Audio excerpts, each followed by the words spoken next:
Did we have players? We didn't, mate. Sorry? How many times were Madueke about to cross it and there's no one breaking the neck into the box? I agree. If he does drop off Kane, Jude's got to. I think he's made 4 or 5 good runs off the back of Harry Kane dropping deep. Yeah, I'm not sure, mate. Just let me ask you my argument when I was having this discussion with Gabby this morning was no matter how a goal scorer plays during the 90 minutes, if he scores 2 goals, one of them's the winner and an absolute banger, he's had the perfect match. Like, please let him do that against Mexico. Please let him do that against Brazil. And all the way to the final. Well, Kane was the least of our problems. I haven't made that like Kane was the big issue. Don't twist it to that side. I'm not twisting it. We had 10 more problems than Harry Kane. I know, but we'll get to the other players in a moment. But I want to ask Andros, if you score 2 goals and you win the game with an absolute humdinger, can you have anything but a great game as a goal scorer? No, your job is there to score goals. Harry is our talisman. He's there to...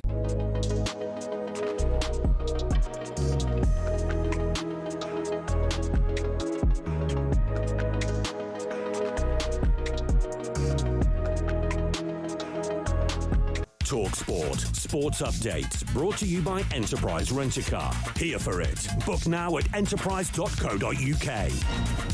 Good afternoon, I'm Toby Gillis. Finally, official word from Man City and Nottingham Forest that Elliot Anderson is on his way to the Etihad. Formalities will be concluded after the World Cup, but City say he has already passed a medical.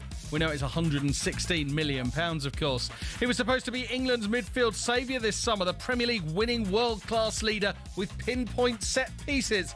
So how are we now talking about Declan Rice as a right-back for England? Simon Jordan admits Thomas Tuchel does have a problem now. You look at Rice and you look at Saka when they come on, they look knackered.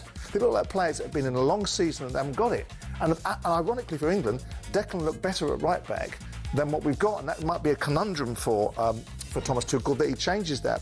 If you fancy watching England-Mexico in the pub, you might yet be in luck. The government says it's for local councils to grant the right for extended hours, allowing pubs to open for the 1 a.m. kickoff.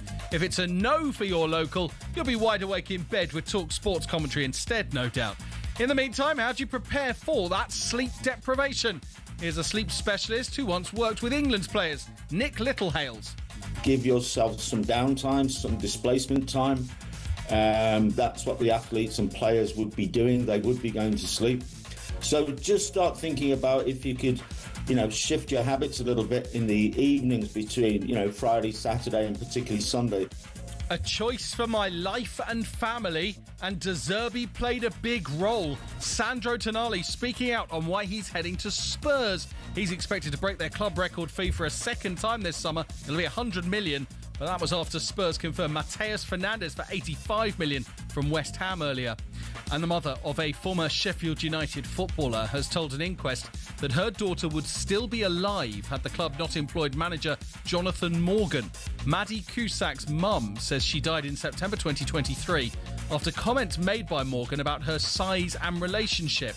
Deborah Cusack told Morgan, who's representing himself, that she's not blaming him for what Maddie did, but, and this is quote, "you made her feel how she felt."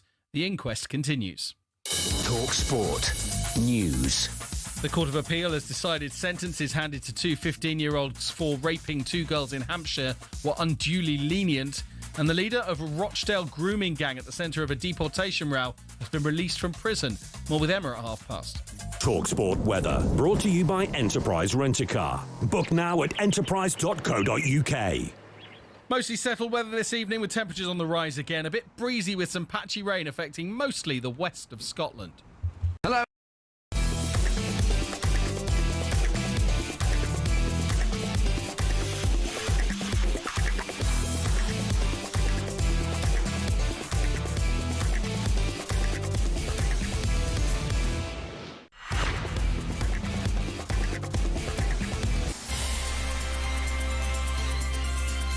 Hello, good afternoon. You are listening to World Cup Game Day live here on talkSPORT with me, Jason Cundy. Him over there, Mr. Darren Bent. Boo. Boo. Oh, no. Oh, no. I know I've not been in the show for a few days, but where's my jingles and that? Boo. No, still nothing? Nothing. Coming up today, we're looking back. I think it was 2-1 victory. It's not going well for Andy Goldstein. You can see the pressure No, that's not me. Oh, that's Andy. Come on out. England's victory against Dr. Congo as Tuchel's men progressed to the last 16. It's Mexico next, though. We'll find out whether the Three Lions can cope at the Azteca. One of England's only fit right-backs will join us in the studio. 96 cat Kyle Walker will be with us from 5. We're building up to another big night of World Cup action, which starts with Spain versus Austria straight after us. All that plus we'll be joined by the voice of boxing, Adam Smith, and we discuss Tottenham's transfer window so far. They are splashing the cash. You're listening to World Cup Game Day Live, and we need you to get involved as well, gang. 03717 22 33 44. Whoop, whoop. I don't do that thing anymore. What do you mean? I'm pretty sure it was you. What do you mean? You used to say something to the mic and push yourself away from the desk. There's no room. There's no room anymore. Go at an angle. No, you can't do it, Venti. I've tried it. I'll smash into that. It was you then. It was me. Yeah, okay. No, it's a talkSPORT. That was it, yeah. Yeah, but now look at all the wires. We're all tied up, mate. I can't do it, can I? Oh, yeah, true. We're wired to the... How are you? I'm about you. Yeah, good. Do you want to get straight into it, or do you want to just say, hey, getting on them? Yeah, no. I've been sat with you out there for the last couple of hours, mate, so I know exactly how you are. No, but I'd like to just, before we could dive into the show. All you've been talking about, right? This is all he's been talking about. Be careful. He's getting tickets for Jay-Z. Yeah, so he's going out to the States. Yeah. Obviously working. Yeah, of course you are. Yeah. Right? And all he's doing, he's got this contact, got to get tickets for Jay-Z. Got to get there. Hey, Jay-Z, emailing people. Hey, Jay-Z at Yankee Stadium. I need to go to that. Right, I know you do. That's all you've spoken about. Not done any football chat, no research. All your notes are about Jay-Z, all his songs. Album sales. No, listen, hey, Jace, I need to be there. Yes, look, I get it. I get it, mate. I get it. Listen, God rest his soul. If George was still here, you'd be doing the same thing. Yeah, 100%, mate. I'll be tapping into whoever I could, mate. Go and see George. Yeah. You good? You well? Yeah. I'm good. Yeah. You? Mate, let's get into it. Right. England last night. Come on. I know. Yeah. Not great. Go on. Give us your thoughts. I mean, the most important thing is that we won, which I think was crucial. Obviously, performance was a little bit indifferent. You'd have to say. But when you're looking at the game in totality, right? England weren't at their best, and I think everyone who's watched the game last night has got their opinion on the game. But when you look at it, they had 16 shots compared to 7. They had 7 on target compared to 2. They had 40 touches inside Congo's box. 7 big chances created, 6 big chances missed. The game should have been out of sight, let's be honest. The goalkeeper has the game of his life. Were you fearing that the goalie was going to have the hour of his life and it was going to stunt us? Yes. He's tipping things over, he's saving, he's in the right place, right time. He's absolutely everything. So on another day, England win that 4-5 up at half time. Maybe. But again, even I've heard people criticising Harry Kane, right? And sometimes as a striker... What do you mean criticising Harry Kane? In terms of his performance, right? Okay. His all-round performance. So I've been a striker, so sometimes you have to take the rough with the smooth. And always, I remember one of my very first coaches, named called Brian Clew. I remember Clewy. Clewy, at Ipswich, always said to me, goals cover cracks. He said that to me from a young, 14 years old, goals cover cracks, right? So, yes, Harry Kane, in terms of his all-round game, maybe wasn't as good as we've used to seeing it. But if you give me that version of Harry Kane where he still pops up and scores 2, I'll take that version every day of the week. Where would we be without Kane? Exactly. Honestly, we would be... Listen, we haven't shown what we've got under the bonnet yet, right? There's an England side we've yet to see. We saw it second half against Croatia. But let me tell you now, you take Kane out of this team... You're struggling. We are bang average. Yeah. No, we are. Yeah. Where are the goals coming from? The second goal we scored last night typified Harry Kane to a T where it's not even a chance. No, it's not. But he manufactures it, turns, and because he knows where the goal is, bang. Yeah. Keeper can't even set his feet before he struck it. So I think Harry Kane, sometimes we try to chop apart his game so much. I think sometimes you have to just go, do you know what? Yes, overall, it wasn't his best game in terms of his touch and his link-up play. But at the end of the day, you're a striker. You're paid to score goals. That's the hardest part of the game, most important part. And he popped up twice when we needed him to. He did. So sometimes you just got to go, do you know what, Harry Kane? Fair play. At the beginning of the game, what? And I was watching it with Gabby and Jamie O'Hara. The thing that struck me is we looked a little bit shell-shocked about how Congo set up. Now, I was anticipating the same system they played against Portugal. They got a 1-1 draw. 5 at the back, frustrate. Yeah. You know, that wasn't it. They came after us, played 4-3-3, closed us down. Mate, our gap in the middle of the park was enormous. Yeah. And we took so long to adjust. That was a bit concerning for me that we didn't adjust. Do you know what it was as well? I thought, I mean, you made a great point there, but it was also as well, I expected them to almost allow England to have the ball and then, as you said there, sit in, compact, be really kind of stubborn. But when they were just passing it around the back with the confidence, playing up from the back, I thought, hold on a second here. I didn't expect this. And there were even times where I think Bellingham nearly caught the goalkeeper and nearly blocked it. Yes, he did. I went, we'll catch him here. The longer it went on, they just kept sticking to it, kept playing. And I think Congo deserve a lot of credit because I didn't see that version of them coming and playing against England. But, I mean, we spoke about it out there. That's the last time now. From now, this is where the test really starts. because every single game you play between now and the end of the World Cup is going to be a difficult game. Like when I say Congo was different, it was, but Mexico might be the hardest game you play at this tournament. We've won the games we should win. Okay, we drew against Ghana and that wasn't pretty, but fair play to them. They've done what they had to do tactically. They got things right and we couldn't break them down. But now I think this is a 50-50 game. Yeah, me too. Right, and in fact, you know what? I'd even go in to say that I would have Mexico favourites in this because they're at home. Is it 88 games or 87 games? They haven't lost there in 8 years. Yeah. Okay, 2 defeats in that time. And that was Honduras and Costa Rica. They're the only 2 teams that beat them there. Yeah.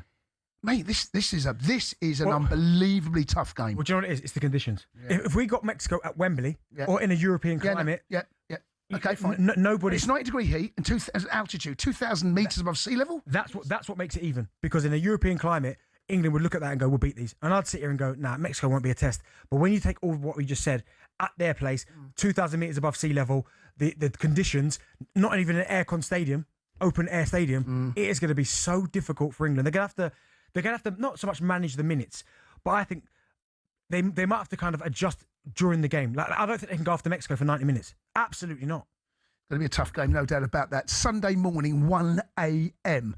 It's going to be a tricky game. Now it's time to round up all the latest World Cup action on talkSPORT, brought to you by Enterprise Rent-A-Car. Daily Tournament Roundup on talkSPORT, brought to you by Enterprise Rent-A-Car. Whatever it is, we're here for it. Backbeat, the word is on the street that the fire in your heart is out. England's knockout stage journey starts here in Atlanta, Georgia. First sight of goal, and Sipenga gives the Congolese the lead. Am I watching Burnley play? Like, what is actually going on here? Like, how bad is this team? On the list of many abject England performances over the years, that's right up there. You're looking at it and you're thinking, this is tough. Who's going to step up? Gonna be the one that saves me. It's Kane! Oh, thank goodness for that! Harry Kane with the equaliser that keeps England in the World Cup. Harry is our talisman. He's there to get us out of situations like he did today. Kane on the turn. Oh, what a goal! England's captain courageous, leading by example again. On a day when they've needed inspiration, Kane steps up to the plate.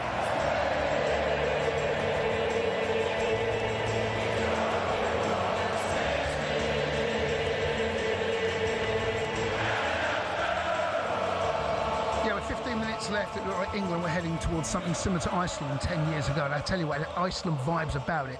That's for sure. Managed to get over the line. Mr. Kane stepped up and saved the day. Thomas Tuchel spoke to talkSPORT's England correspondent, Faker Rods, afterwards, and apparently he was never worried, really.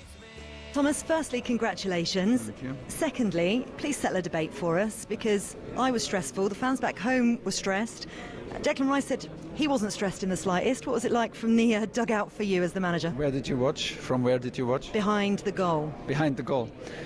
I have to tell you, of course, it's now easy to say we were never in doubt, but I felt no fear of the players, and I felt no disbelief. I felt no disconnect to what they want, and I felt them in full belief. Latest after 20 minutes after the first hydration break, because it took us a while to get our press right and to grow into this game.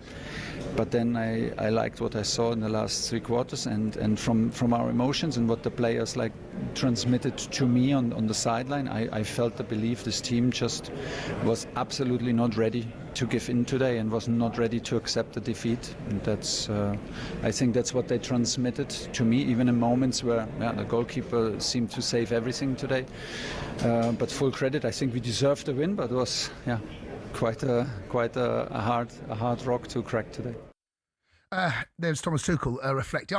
I do believe him, actually, when he says that he wasn't, concerned at that point. Obviously, the scoreline was against it with 15 minutes to go. Yep. He brings on Gordon, and he had a big say in the way the game went. But I was more fearful, Benty, of how embarrassing it could have been, because you never live in that down, mate. You get beaten by Congo. Well, no, yeah, you never live in that one down. We always hear about Iceland repeatedly. And I understand why he's saying he wasn't worried, because England were creating more than enough chances.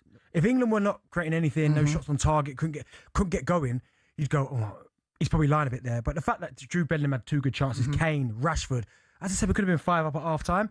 But he knows that the performance has to be better. Yeah. When you come up against, and maybe I think potentially, maybe I'm just kind of clutching at straws here, but I think the performance of England will get better the better the opposition. I tend to agree with that, but there's other than Croatia's second half, it's not a lot to hang your hat on. No. And I know you're right. We did create a lot of chances yesterday, but the word is unconvincing. Yeah.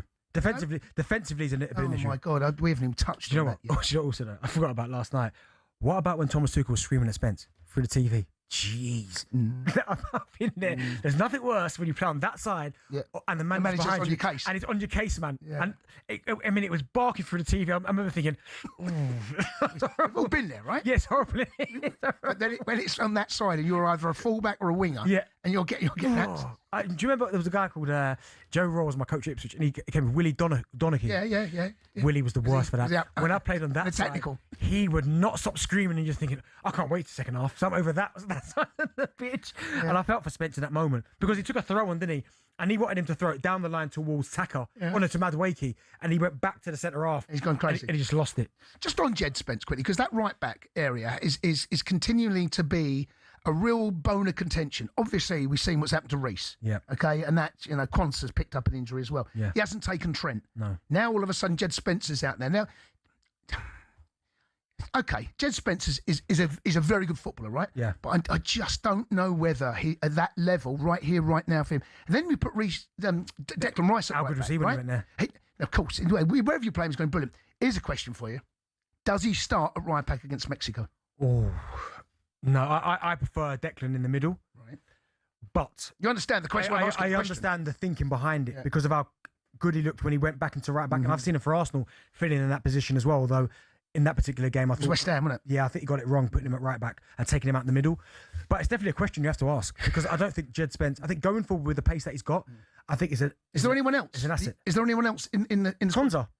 You put Konsa there and then put Stone centre half. Back in centre half. It looks to me as if Tuchel is happy with Mark Guehi and Konsa in there. They're the two that I would have started with. Yeah. But it does look a little bit... Suspect. Yep, it will continue to be a bone of contention. Carl Walker, 96 caps for England, will be joining us. He's fit, by the way. And Wayne Rooney had something to say, and we'll be talking about that a little bit later. Let's round up all the latest World Cup action here on talkSPORT. Brought to you by Enterprise Rent-A-Car. They're here for it. Daily Tournament Roundup on talkSPORT. Brought to you by Enterprise Rent-A-Car. Here for it. Book now at enterprise.co.uk.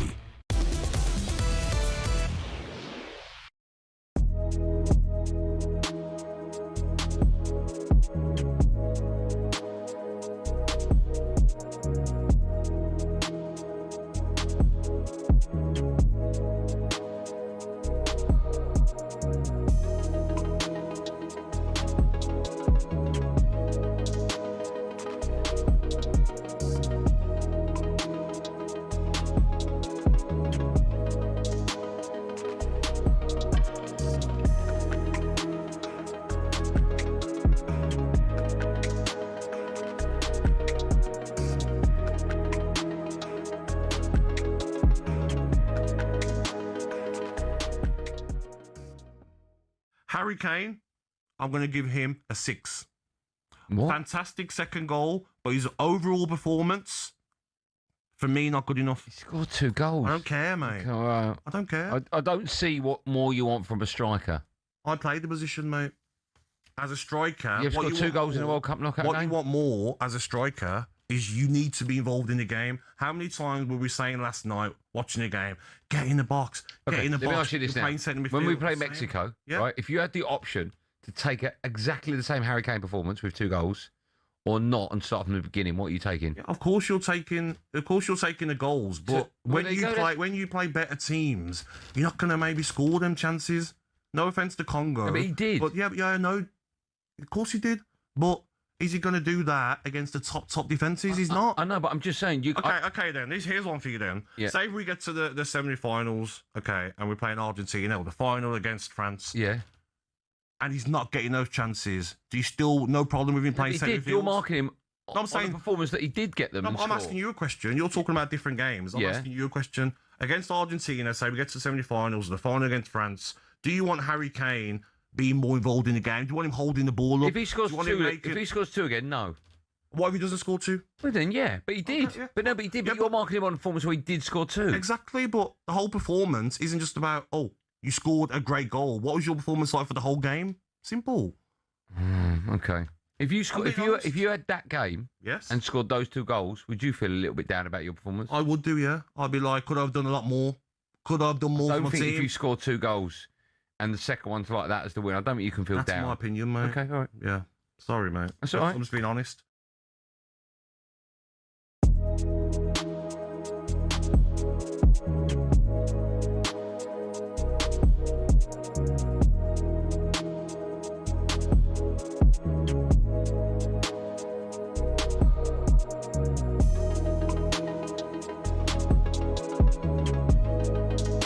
Hello, I'm Matt Forden from talkSPORT. This is How to Win the World Cup. This is the best squad I think England have ever had.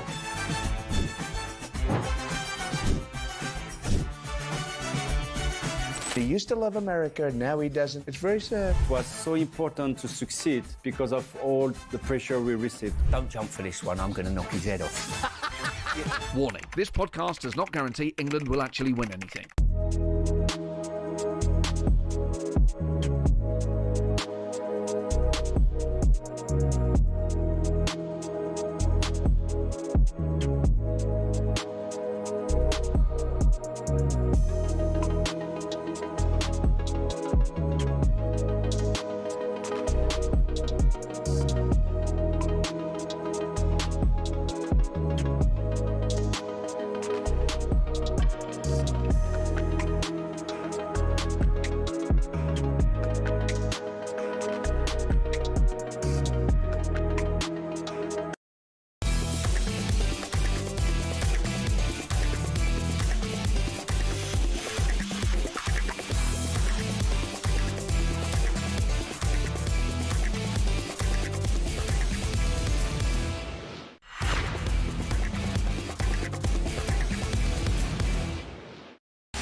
Good afternoon, thanks for coming. You want to listen to the World Cup Game Day live here on talkSPORT. I'm Jason Cundy alongside Darren Bent, brought to you by Burger King Burger Buddies. Total tournament satisfaction delivered by the experts. Order now on the BK app. Still to come, we'll be joined by former England right back Kyle Walker.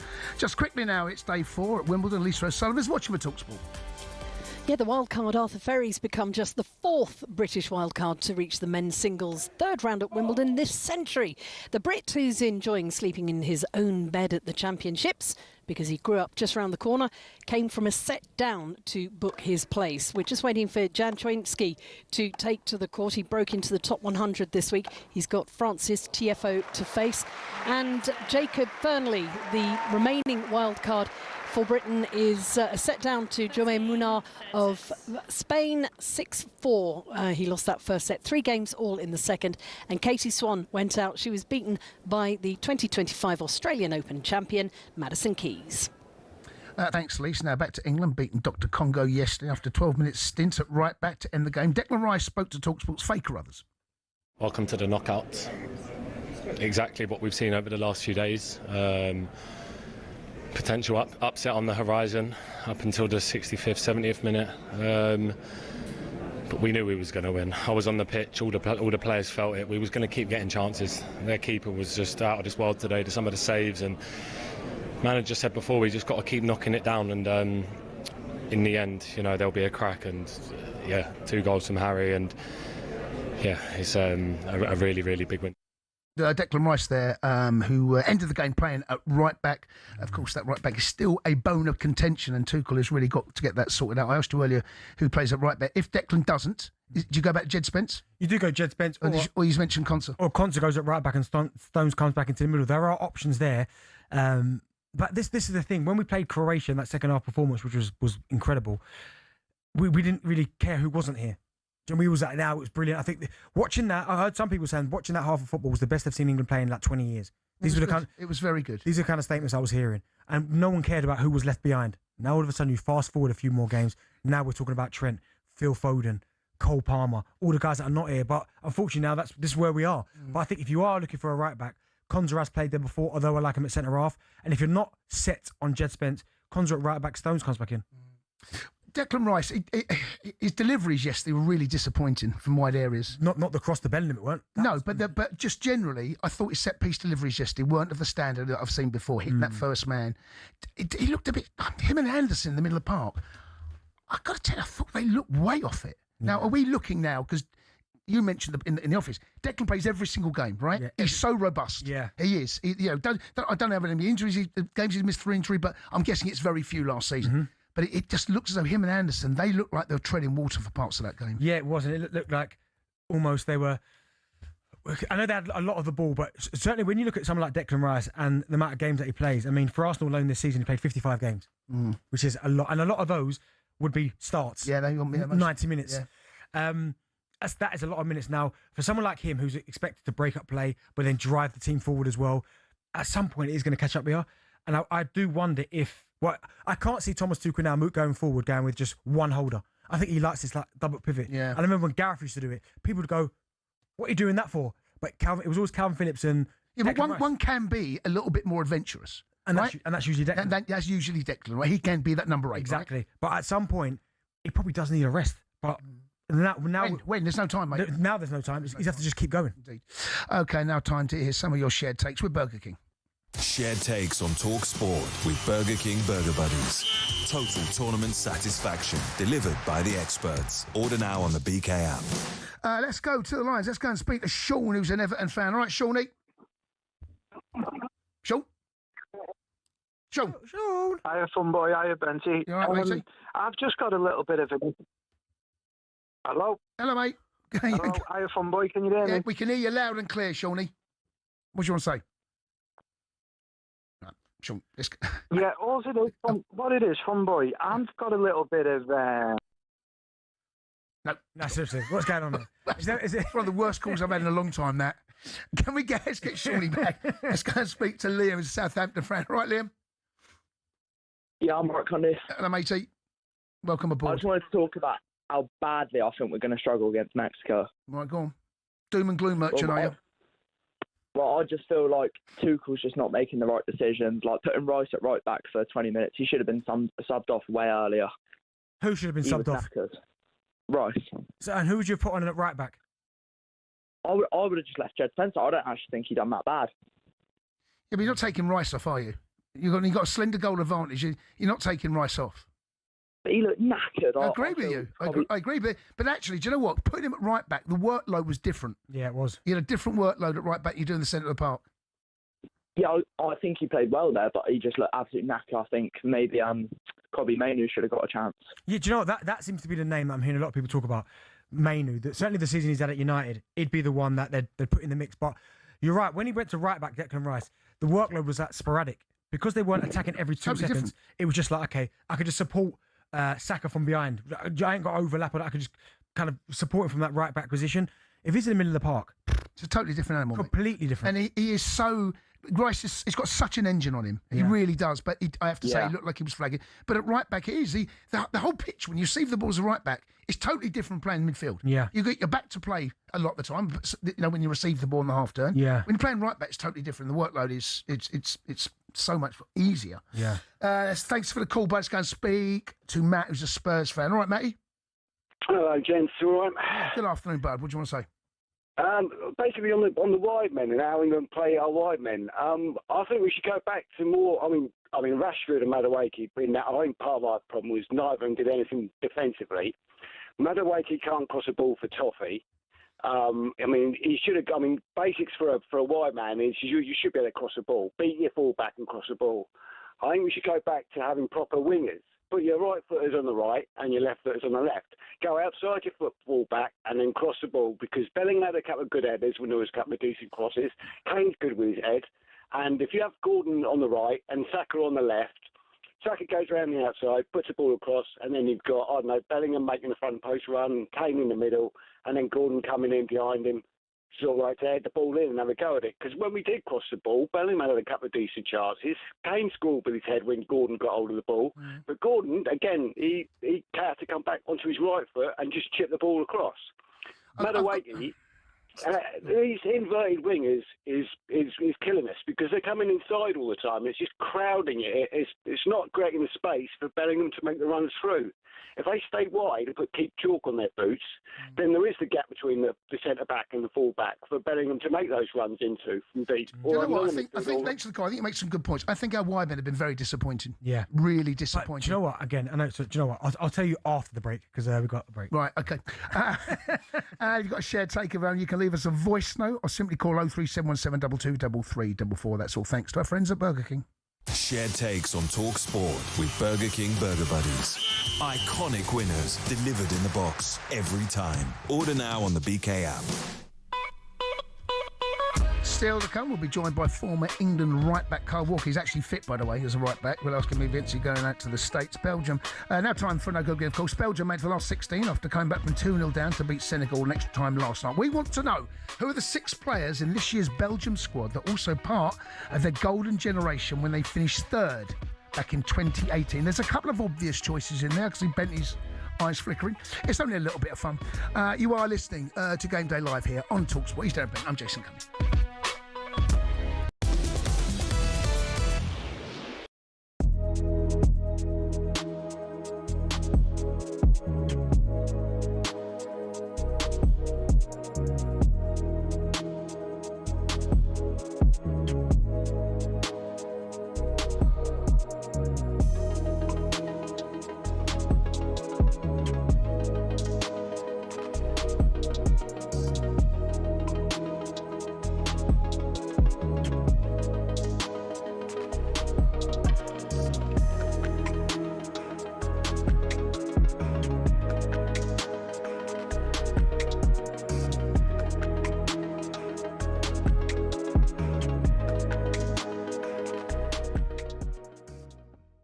The new norm appears to be 100, 120 million.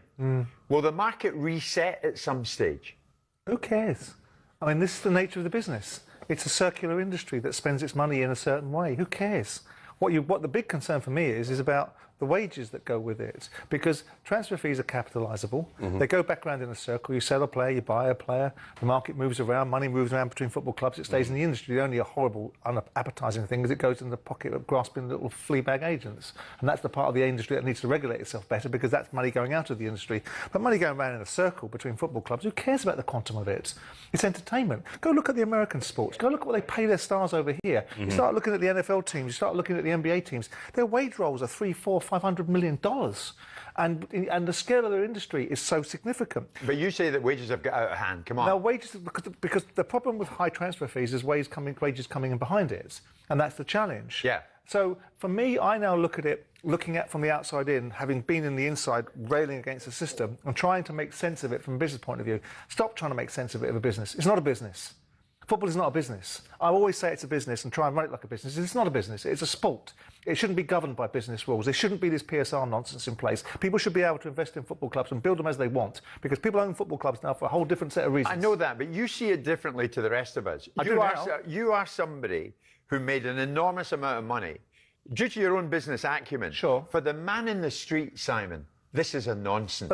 But the reasons why it's a nonsense. For the fellow who can hardly afford his season ticket. But this is the reasons why it becomes a nonsense, because, or not so much a nonsense, but it becomes challenging for the man in the street because it has a drag and tag effect. The cost implications of effectively the PSR governance means that ticket pricing and things of that nature become so much more prevalent because people are trying to fold their business down into a mechanism that actually makes commercial sense to the governance, which makes no sense whatsoever. What is it fixing? What did it fix?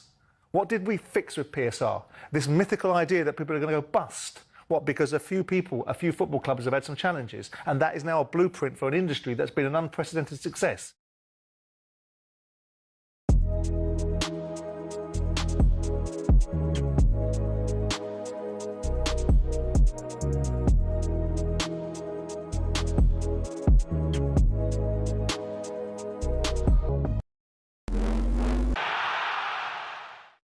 USA 94. What a summer when football became soccer in the blazing heat. It was also the tournament where fashion peaked. This, my friends, is Alexi Lalas. No, he wasn't Scottish, That's a full-blooded American right there.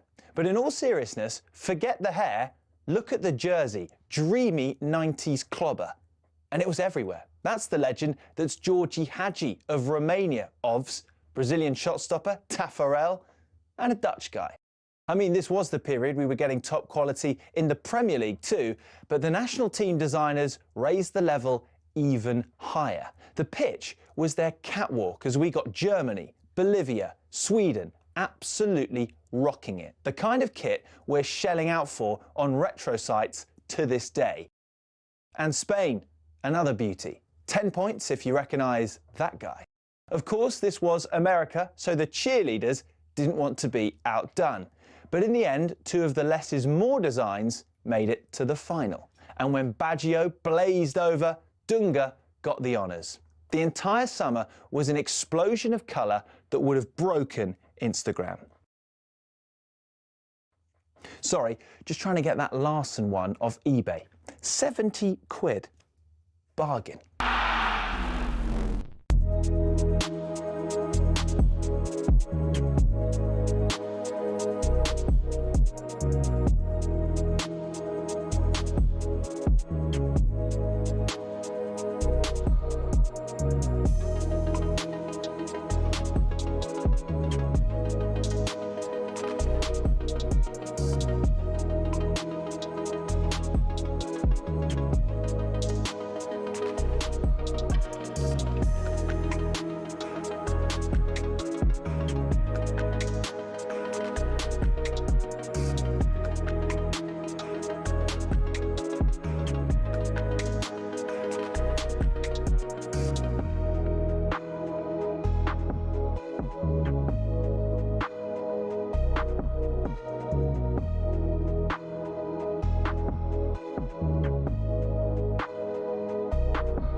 Good afternoon. You're listening to World Cup Game Day live here on talkSPORT. I'm Jason Cundy. The legend is Mr. Darren Bent. A few months ago, we brought the first No Googly of the afternoon. We asked you, who were the 6 players in this year's Belgium squad that were also part of their golden generation when they finished third back in 2018? I want 6, Benty. Right. I tell you what, you can have 1 post. Right. Courtois. Okay. De Bruyne. Yep. Lukaku. They're the big dogs, right? They're the ones, right? Okay, now it's a bit trickier. Tillemans. Yes. 4. Trossard. Here's the post. Okay, here's the post. All right. Let me think. In the squad. Yep. I didn't even know one of these was in the squad. Go on. Witsel. Is it? No way. Axel Witsel's still there. Mate, I didn't even know he was in this Belgium squad. He must be 40. Where's he playing his football now? I don't know. He must be about 40. I don't know. Mate, I can't believe he's in the squad. And Thomas Meunier. Yeah, Meunier. Yeah. How old is he? Don't know what 37. Axel Witsel. Yeah, where is Witsel now? Where's he? I think he's he's in, trade? is he not in Saudi? I know he was in Russia for a bit. He's obviously not there. Yeah. He's in Spain. For who? Where? Girona. He has been about. Yeah, yes, mate. For I swear to God, the longest time. He was at Zenit. He was at Zenit for years, wasn't he? I'm sure he was. Mate, honestly, he kept being linked with. Was it Arsenal? He kept getting linked with. No. There was one English club at every single transfer window. Witsel will get linked. Can't remember what it was, mate. He has been at some serious clubs, man. He has. Go on, you get it up. Still to come, we'll be joined by former England right back Carl Walker. Now let's take a look at the latest odds with Bet365. On the ball on talkSPORT with Bet365. This summer, Bet365 are bringing you more offers than ever before. 18 plus, gambleaware.org. Steve Freeth joins us from Bet365. Steve-O, good afternoon. Hello, Jace. Hello, mate. Darren. Did you have a nickname? Because your nickname, your second name's Freeth. Freethy. Did we call you Freethy? Beefy. they call you B, don't they? Because when I was 7, I had the world's skinniest legs. So they were kind of taking the mickey out of me. Yeah. I love so a bit different now. I am quite beefy where I yes, I bet it fits now. well, I tell you what, Joe. I have actually got a Croatia '96 shirt because I went to Portugal v Croatia at the City Ground in '96, and it does still fit. But believe me, it's a tight fit. Like the lion sleeps tonight. Tight fit. There's not as much wiggle room as there used to be, right? Exactly that, pal. You know what it's like. You get to a certain age. You get to a certain age. Well, I've got this Brazil shirt, right? I've had this Brazil shirt probably about 25 years. And it's still fit, but it's not. No, it looks well. It looks good on you, though. I wouldn't say that it's a size too small. It looks decent. It looks all right. Yeah. We're just getting away with it. There's a bit of room there. There's a bit of wiggle. Yeah. I've had to stretch it. Beefy, let's get on with the odds. Reaction to England's win last night. Of course, going in. The odds, have they changed much at all? The outright, no.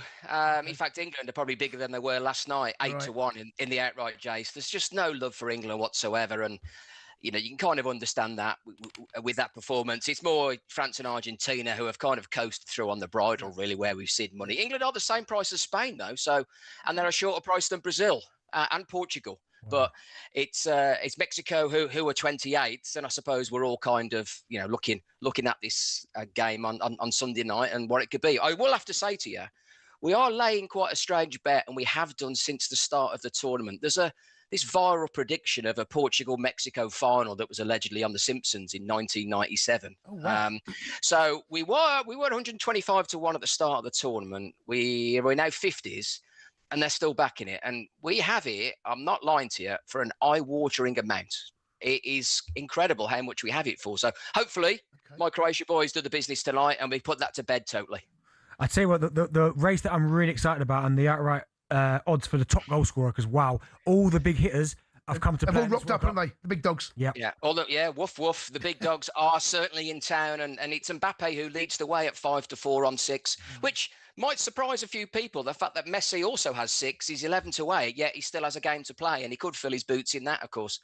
Harry Kane is 7-1, third best with 5. It's each way a fifth of the odds the first 3, so Harry Kane would count for the each way money as it stands.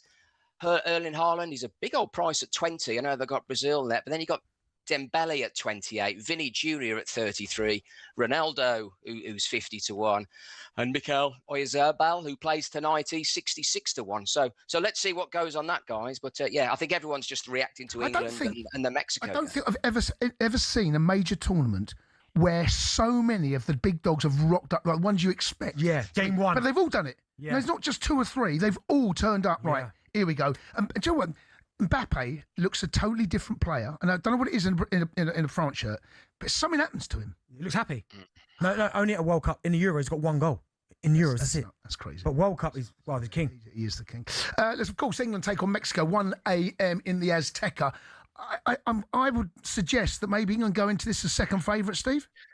You don't, Joe. No, England are favourites to win this game. We have seen, unsurprisingly, quite a lot of money for Mexico, who are now it's close to a toss of a coin who will qualify. It's evens Mexico, it's 4-5 England, and I know there's been quite clearly a lot of chat about above sea level, but us Albion fans, we've had that for years. We're 551 feet above sea level. I get to the stairs of the Brummie Road and I'm knackered. But maybe because it's the 2 Balti pies that might have killed me. Well, those skinny legs. Those skinny legs trying to carry this 13 stone, Jace. It's an absolute killer. But people are talking about the 7,220 feet at the Azteca. Of course, their brilliant record. Albion clearly haven't got a great record of the Hawthorns, but I know that's a different story. But there's been a money for them. It's the extra day's rest that they've got. And England have really disappointed, haven't they? Bar a few minutes against Croatia. Mexico are yet to concede. But flip it around, how good are their opponents been that they've faced? I think there's question marks about that. But listen, I've never played in that sort of heat, that sort of altitude.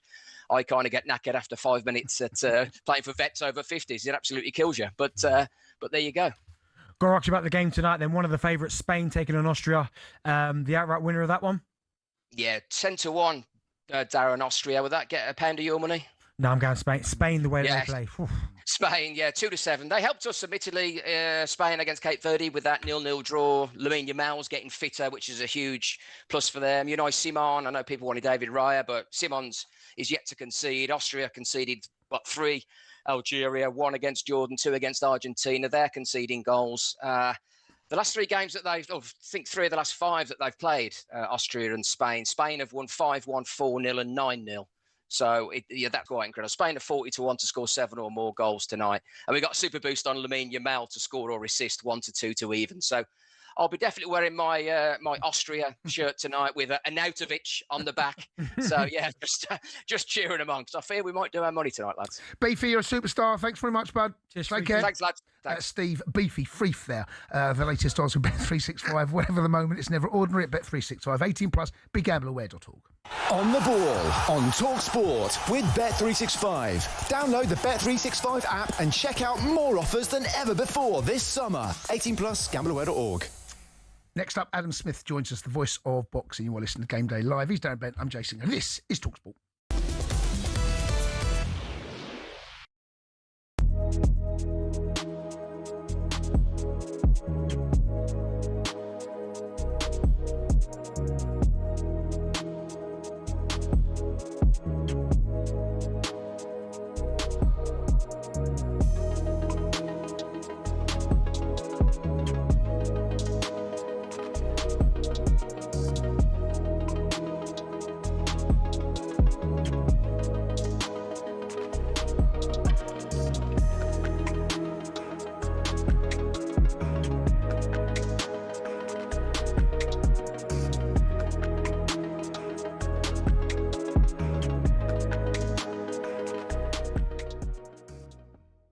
Let's start with all the positives.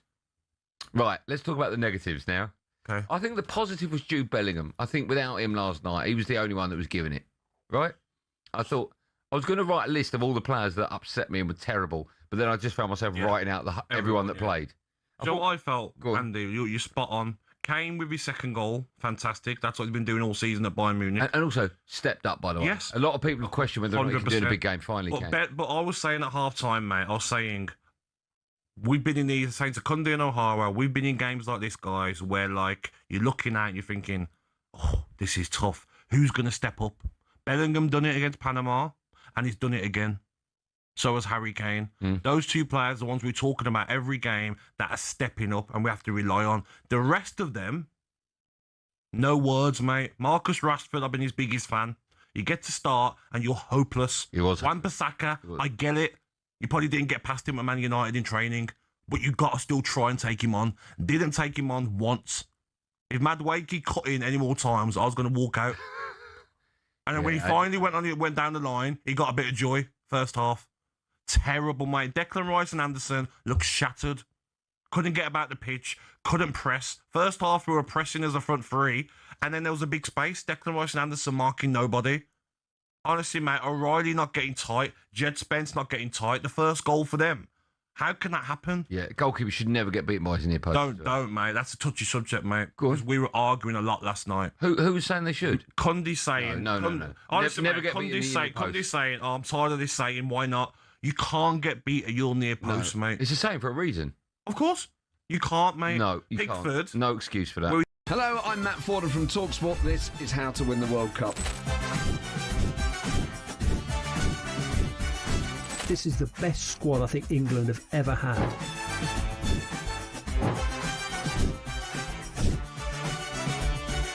He used to love America, now he doesn't. It's very sad. It was so important to succeed because of all the pressure we received. Don't jump for this one, I'm going to knock his head off. Warning, this podcast does not guarantee England will actually win anything.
shoulders again.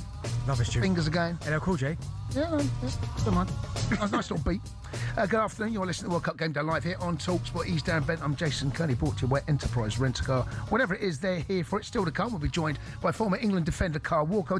Just quickly, though, it's day 4 at Wimbledon. Lee Sullivan is watching for us.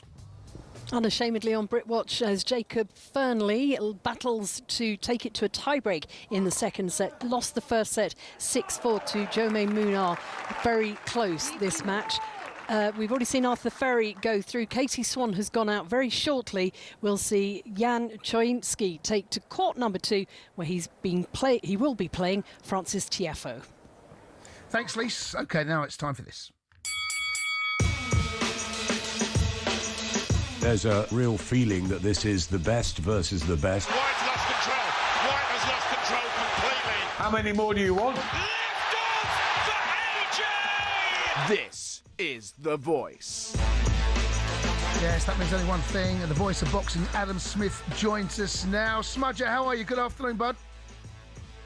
Jason, how are you? Hey, Darren. I should be with you, but we've been stuck on the underground for about the last hour and a half. There's, it's one of those days. So I didn't quite make it into the studio, but I'm with you somehow. Well, the magic of Zoom, eh? Indeed, those tubes, matey, and at this time of year as well. I bet that was nice and comfortable. Nice, really nice and cool and relaxing. And, yeah, a little bit like watching England last night. Oh, yeah, we might have a little touch of that before we let you go. Let's crack on with the boxing. Usyk has vacated all of the belts. Was this a big surprise or not? Not really, no. I think Alexander can pretty much do what he wants. He's put his name in history forever. Obviously, he had that difficult night against Rico Verhoeven. He wants one more. We'd love to have that fight in the Ukraine, but it's not going to happen. So I think it will probably be in America. Whether he'll go to Zuffa or not, who knows? Whether it will be Deontay Wilder or a cross combat sport idea, a little bit like Rico Verhoeven with Jones. I don't know, but I would like to see him in one more fight, just to say sort of goodbye. And he could do what he wants, right? And he said, "Listen, the belts are there." And now it's the next generation. Ajit Kabayel, of course, has been elevated to become the WBC champion, which is fantastic.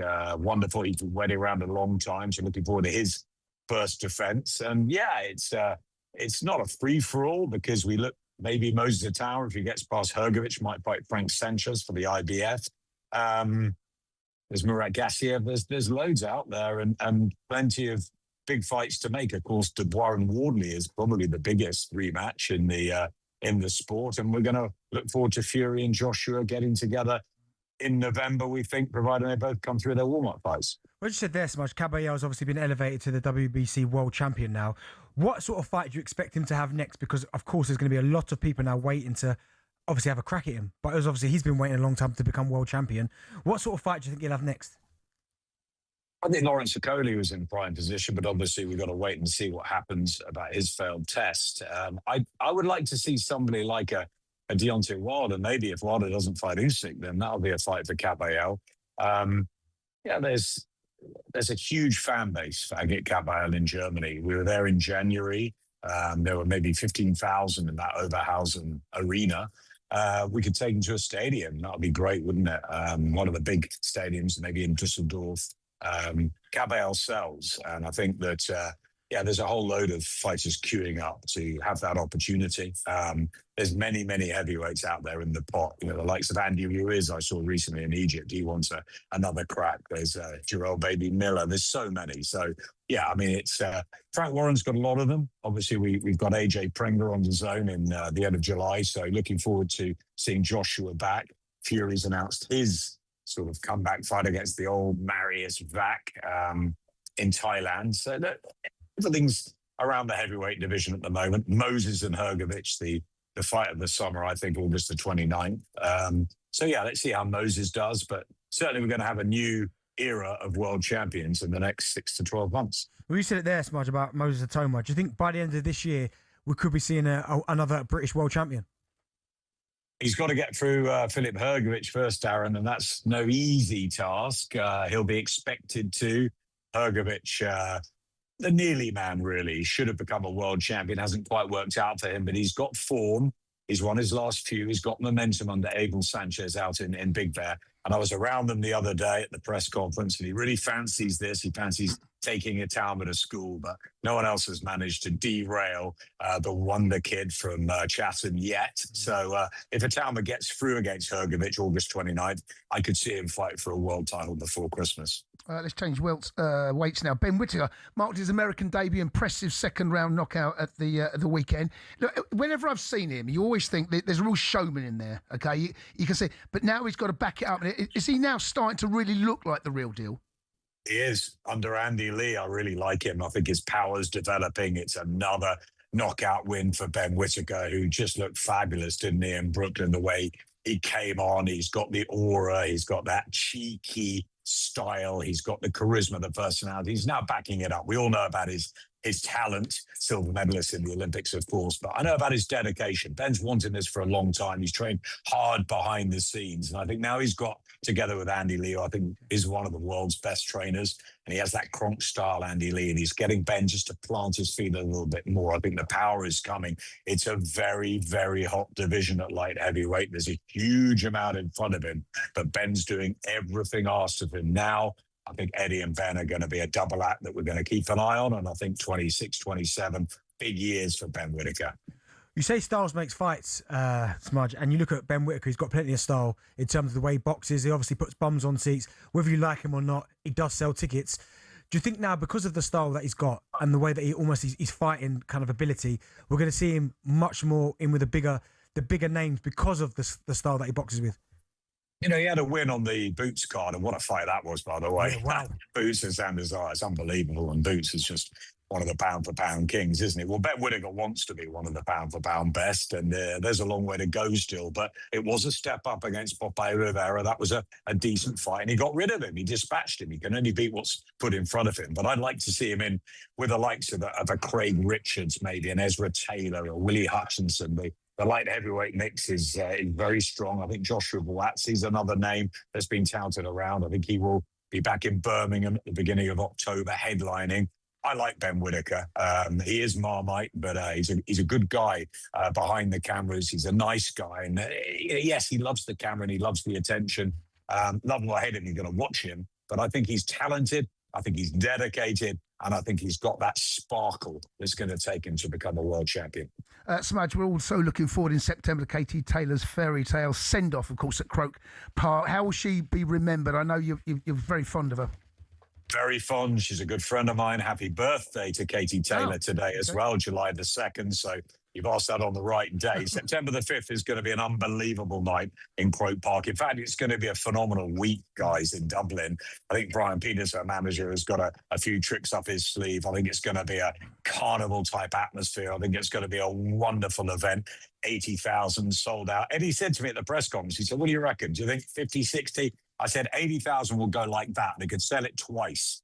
Because I've been to Ireland a lot. I spent a lot of time over there. She is adored. She is the jewel of the Emerald Isle, the greatest sportswoman, maybe even sports person ever to come out of Ireland. They will turn out for her. They are. They'll be lining the streets too. It's a great card as well. You've got Paddy Donovan on it. You've got Dave Allen against Thomas Carty. That's quite a cool fight. Molly McCann and Adam Olanian. Look out for him, the heavyweight from Ireland. We saw him in action in Southampton, just having his second fight. But him, Leo Atang, behind Moses Atalma, a new generation of heavyweights coming through. But September the 5th is going to be a finale and a night to celebrate Katie Taylor. What a performance. What a career she's had. What a woman she is. And yeah, we can't wait for it. Smudge, you're a superstar and a real pro. I've just worked out where you are. You are actually at Waterloo Station. I go through exactly. I know where you are. I'm so close to you, so close to you. I've had to get my daughter some pizza because she'll be on the tube for hours. It was Anyway, is what it is. I miss you guys. And Benty, we're going to win the World Cup, are we? Harry Kane, come on. We got proven last night, Smudge, just for sure. Let's you're an angel, top man. Have a great day. Cheers, Smudge. Cheers, Smudge. Cheers, guys. Adam Smith there, the voice of boxing. Still to come on World Cup Game Day live on talkSPORT. He's Darren Bennett and Jason Kelly, brought to you on Enterprise Rent-A-Car. Wherever it is, they're here for it. Still to come, we have a fit right back. He's not playing for England anymore, but he's fit. Carl Walker joins us in the studio, but just quickly, we don't go over to Lisa, are we? No, next up, though, is Carl Walker.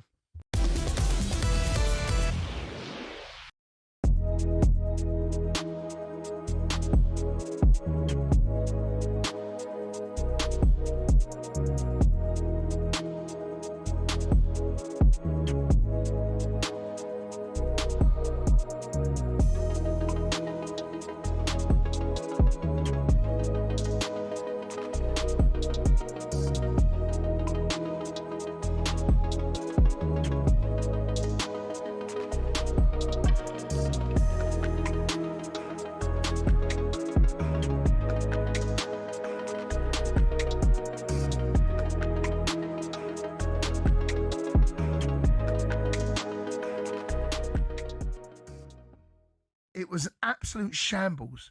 It was so bad. You're watching going, oh, no. It's almost like they'd been out last night. That's what it felt like. Jay, was so bad, mate. Mate, we got out of jail There's tonight. so much to talk about, and obviously we're going to take calls, but I have to talk about the fact that we don't look like we've got any players in the team, apart of, like, obviously Kane, right? He'll win you a game, and Bellingham. But, like, you can't have two players to win the World Cup. France have got 6, 7. Where are the players who are going to make something happen? And I don't want to go there, but I'm going to. Cole Palmer. Trent. Like, you've left these players at home. The right-back position, it's almost criminal that we're having to play Spence there. Spence doesn't start at right-back for Tottenham, who finished 17th. And I'm looking at it going, what's going on? What am I watching? Madueke doesn't get to the byline, pulls it back to Spence. Spence doesn't want to cross the ball. It's not his game. It's not his game. He's athletic. He'll defend well. It's not his game. I'm sitting here and I'm like, all of a sudden, the best part of the game where we looked all right was when Declan Rice went right back and Saka played right wing because they had a connection. And if Saka tried to get to the byline, it didn't happen. Come back to Rice and Rice puts the ball in the box. And it's like, how have we not took Trent? How? It's going to go down as one of the worst World Cup squad picks ever. Ever. That Trent hasn't gone. Cole Palmer must be sat in O Beach in Ibiza laughing that he's not involved in this squad. Laughing. Because we are terrible. We're terrible. We are terrible. We are terrible. There's no getting away from it. One thing I will... It's 2010, and the Goalkeepers Union is up in arms. Why? This thing, the Jabulani, perhaps the most famous World Cup match ball for moving, it seemed, in 3 directions at once. But that wasn't the first match ball row, not by a long shot. In 1930, the World Cup final began with a fight, not between the players, but about the ball. Argentina brought theirs, and Uruguay brought theirs. And when neither backed down, they played 45 minutes with each. Uruguay, with the T model, came out on top. This was the era when balls were heavy. They were classics, sure, but they could double in weight during a thunderstorm. Before we go on, I will tell you that the 1962 ball was called Mr. Crack. A ball that was so heavy when wet, several European teams refused to use it. Instead, the 1958 Top Star was used, most famously for the quarter-final between Czechoslovakia and Hungary. By '66, we had the Slazenger Challenge. Because people watched They Think It's All Over in black and white, we forget the ball was actually bright orange or red, whatever that colour is. But it looked like a floating smudge to people at home. The World Cup match ball needed a makeover. Enter the Telstar. 32 black and white panels. It was stylish, it was modern, and it meant goalkeepers could finally see the thing that was about to ruin their afternoon. It was also the start of an Adidas monopoly. 1986 was the dawn of a new age. The Azteca was the first fully synthetic ball, meaning it didn't soak up water. Recently, though, things have got weird.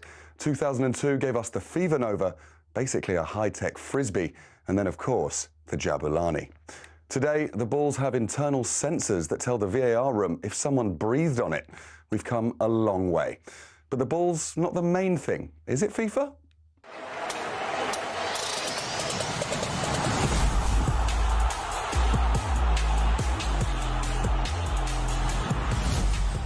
It's just a ball.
Good afternoon. Thanks for your company on listening to World Cup Game Day live here on talkSPORT. I'm Jason Cundy. He's Darren Bent. Still to come. We'll be joined by Alex Crook live from New York. But now England eventually got over the line against Dr. Congo last night. Backbeat, the word is on the street that the fire in your heart is out. England's knockout stage journey starts here in Atlanta, Georgia. First sight of goal, and Sipenga gives the Congolese the lead. Am I watching Burnley play? Like, what is actually going on here? Like, how bad is this team? On the list of many abject England performances over the years, that's right up there. You're looking at it and you're thinking, oh, this is tough. Who's going to step up? Gonna be the one that saves me. It's Kane! Oh, thank goodness for that! Harry Kane with the equaliser that keeps England in the World Cup. Harry is our talisman. He's there to get us out of situations like he did today. Kane on the turn. Oh, what a goal! England's captain courageous, leading by example again. On a day when they've needed inspiration, Kane steps up to the plate.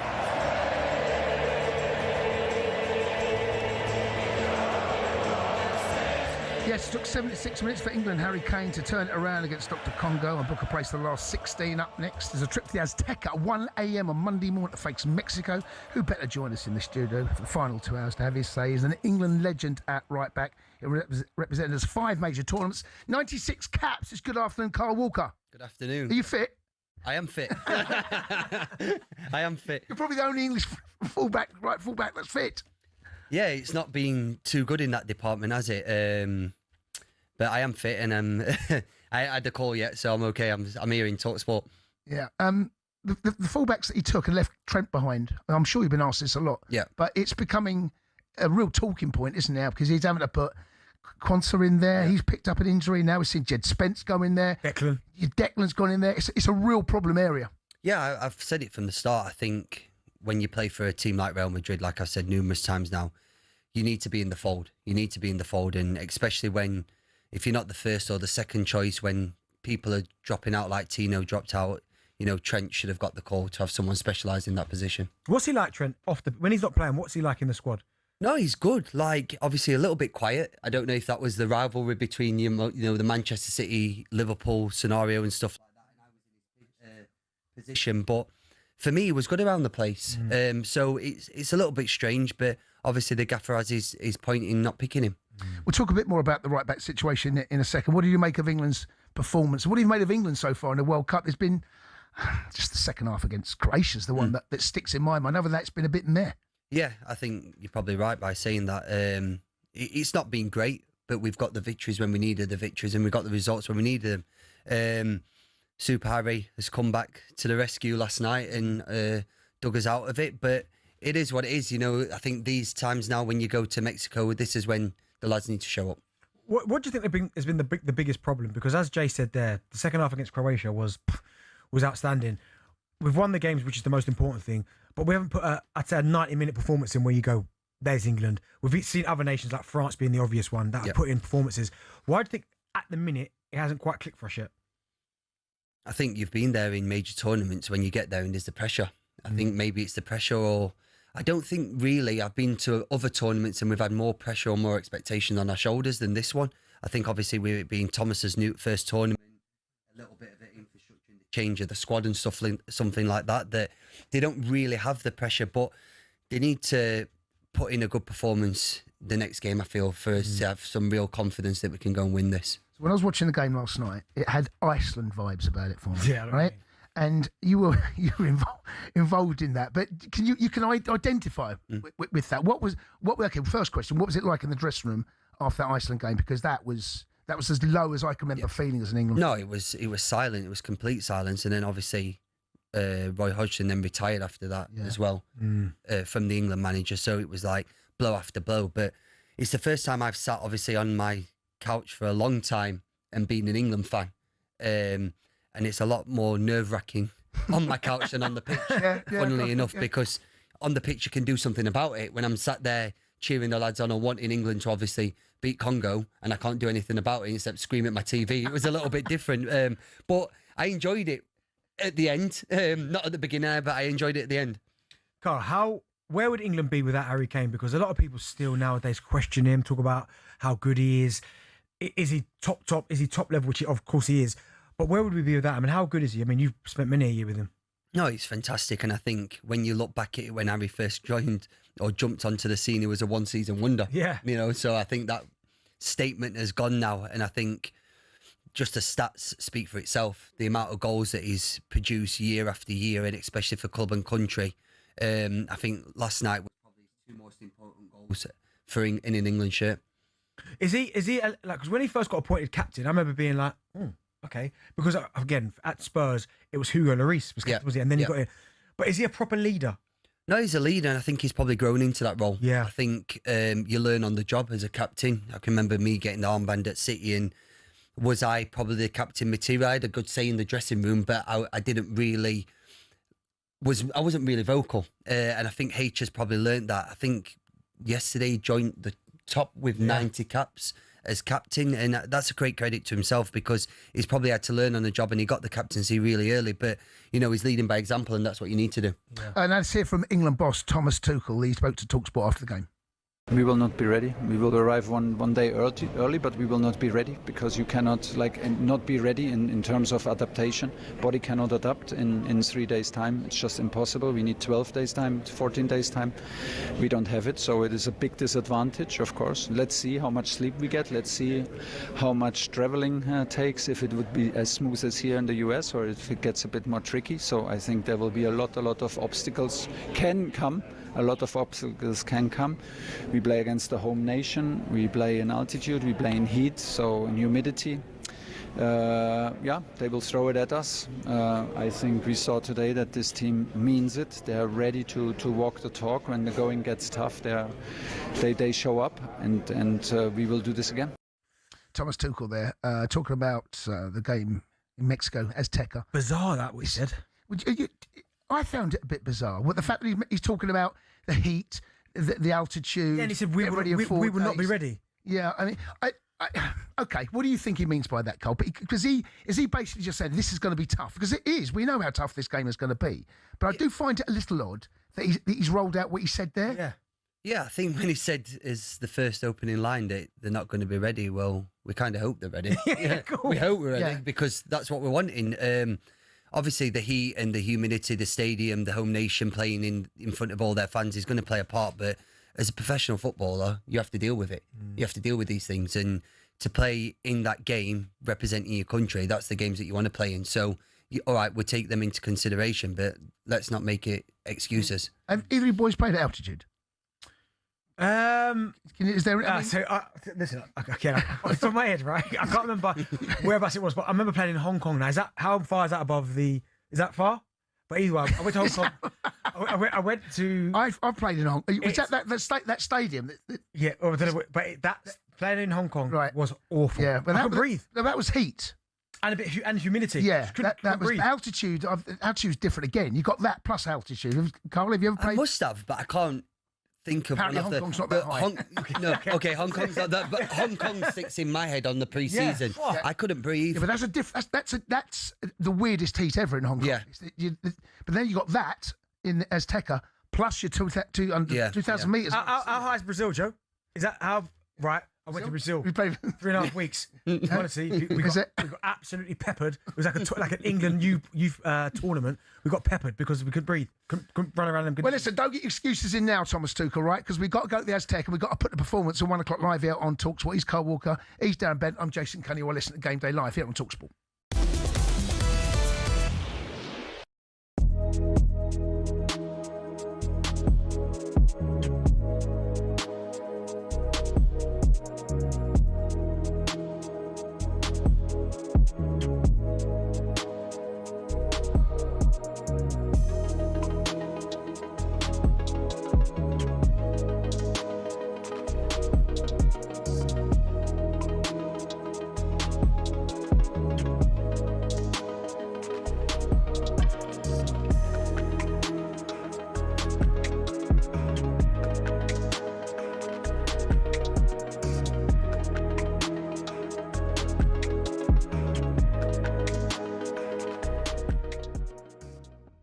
We've already established you're a deluded Arsenal fan. What do you make of Morgan Rogers and £130 million? You know what? I saw O'Hara going absolutely mad on was it? He was somewhere. He was talking. Yeah, and he was talking about the prices, etc. And I do actually think he's right, man. I think the prices have gone absolutely crazy. But it's one of those where, as crazy as it is, number one, it's not my money, and number two, football makes so much money. They're only going to spend where they think they can get the money back. So as much as it's crazy for us and we go, oh my gosh, these crazy prices, they're making money selling people's shirts on the back end anyway, and all these expensive tickets and everything that's going on. So someone can afford it. Do you need him though, Joel? Because I agree with Benty when I've listened to Benty say that you've got Eze, you've got Odegaard, you've got Ranieri, Darren coming back, but don't you need a proper left winger? I know Martinelli can do good things, Trossard, okay, but wouldn't that money be well spent elsewhere? I think he's so good that if he's available, you take him. I really do. I think in the Premier League, 30 million. It's not my money. If they can afford it, but that will why take, do we care? Because I'm guessing you've only got a certain amount of money to spend in this window, and 130 million will be a huge chunk of it. Wouldn't you rather spend that chunk of it on a left-sided midfielder? It depends on who's available, though, Andy. Like nowadays, who's available? If I was to ask you, who do we get? If it's not him, who? Nico Williams. I mean, that would be amazing. Barcola. He's signed a contract though. With, he don't want to leave, does he? Yeah. Do you know what I mean? Like, he's look, Kvaratskhelia, however you say his name. He would have been brilliant like a couple of years ago, but we missed the boat on that. I don't want Rafael Leao. The option of Rashford, I've been hearing, but what does it say about the Eze transfer though, Joel? If you're going for Morgan Rogers now, after Eze signed last summer, what does it say about that transfer? Yeah, but Eze is more central, though. Morgan Rogers, I'm not saying he doesn't play central, but I'm assuming... He plays his best stuff in the centre, mate, not on the left. I know, but if you've got all those players, you're going to have to squeeze them in somehow.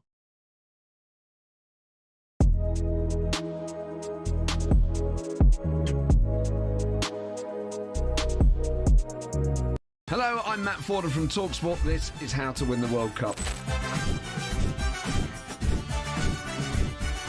This is the best squad I think England have ever had.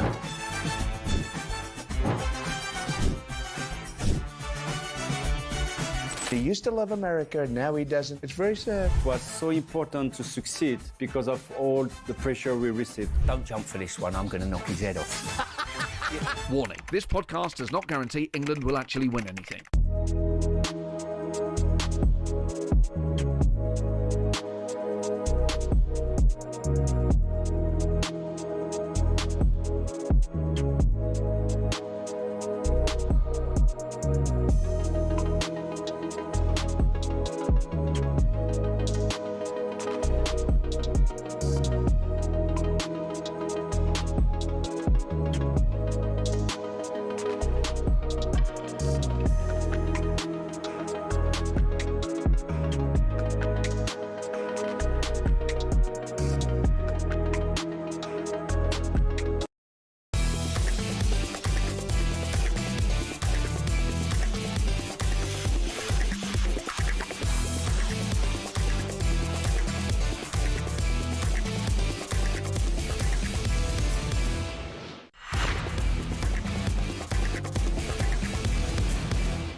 Good afternoon. You are listening to World Cup Game Day live here on talkSPORT. Jason Cundy, Darren Bent and Carl Walker's joined us in the studio. Brought to you by Burger King Burger Buddies, iconic winners. Delivered in the box every time. Order now on the BK app. Still to come. We'll be joined by Alex Crook live from New York. But just quickly, stay 4 at Wimbledon. Lisa O'Sullivan is watching for talkSPORT. Let's have a quick roundup of how things are going on day 4. Amanda Anisimova, last year's runner-up in the women's competition, is into the third round. She's beaten Sophia Kenin, former Australian Open champion, 2-1. Matteo Berrettini, currently here on centre court, just been hauled back a bit by Arthur Fils of France. He leads 2-1, the Italian, that is. They're into the 4th set there. Alexander Zverev has just booked his place in the third round with a straight sets win, but we're keeping an eye on Jacob Fernley, the British wildcard, who's taking on Spain's Jaume Munar. He has just lost the second set on a tiebreak, so is now 2 sets down. He's going to have to come back from the depths, which he did in the last round, if he's going to progress into the third round. Thanks, Lise. Right, now let's return to England's 2-1 win over Dr. Congo last night. One of the main issues at the moment, who starts at right back. Jed Spence started the game, but Declan Rice ended the game there. And last night, Adrian Dolan and Stuart Pearce were discussing comments made by a former England captain. Wayne Rooney has just said that Thomas Tuchel should have brought Kyle Walker to this World Cup. That experience and the ability to play at right back rather than have to take Declan Rice out of midfield could have been useful. I think a Kyle Walker and his pomp would drastically improve this team. I really do. 100%. Stuart Pearce there and Adrian talking about Wayne Rooney's comments. Carl Walker's in the studio with us. Perfectly timed. What do you make of Wayne Rooney's comments there? No, I think for Wayne to say that, it's flattering.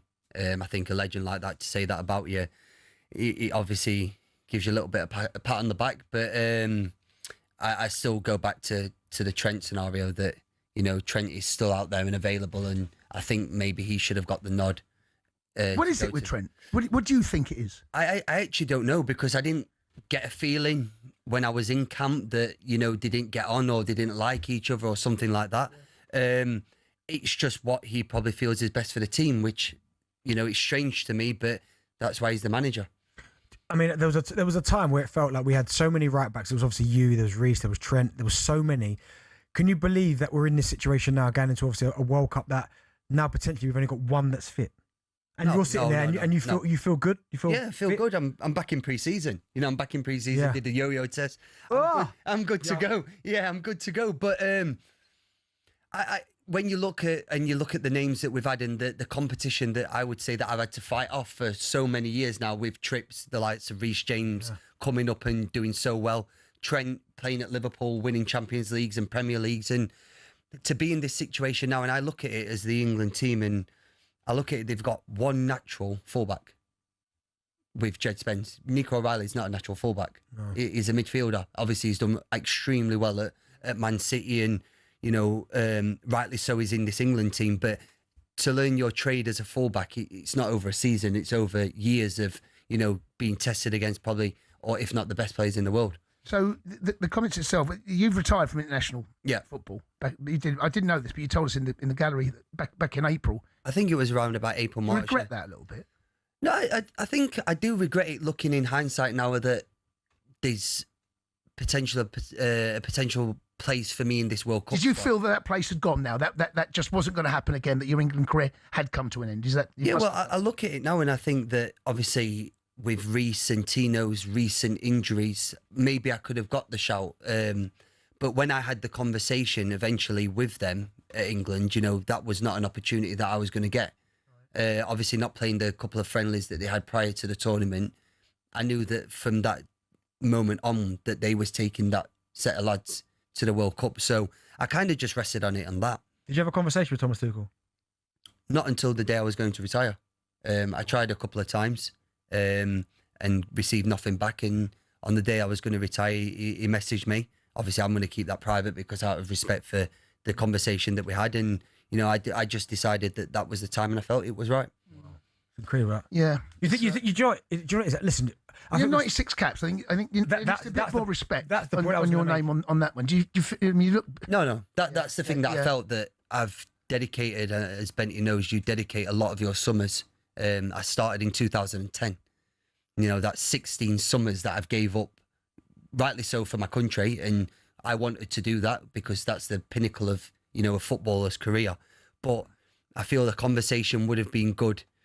Not after the first time, because he phoned me, which is fair play to him, and said that I wasn't going to be in the squad. The second time, I don't deserve a conversation. You already spoke to me. But after the third or fourth, and when it's getting closer to a tournament, I think that someone should have picked up the phone to me and just had an explanation of why I'm not getting these caps, and especially getting to 100 being so close. Do you know what? I think that's the thing. Even though, listen, you want respect regardless if you've got 100 caps or 5 caps, you just want the respect to work both ways. And I think, though, when you have got 96 caps and you are getting close to that century of England caps, which doesn't happen often, I think you deserve a phone call. 100%. Just pick up the phone and go, listen, this is what I'm thinking, Carl. The reason why I haven't picked you is because A, B, C. I think you deserve a minimum that.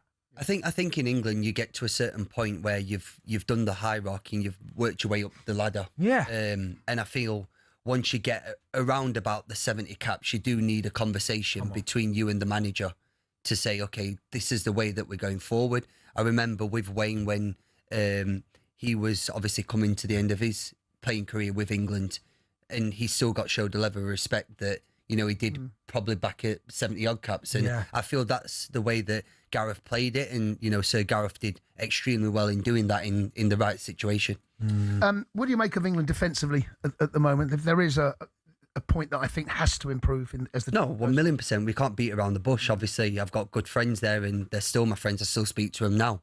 But defensively, I think good teams, whether that's in the Champions League or in a World Cup, you win the tournament on a good defence. You win Premier Leagues on good defences. Arsenal have done it this year.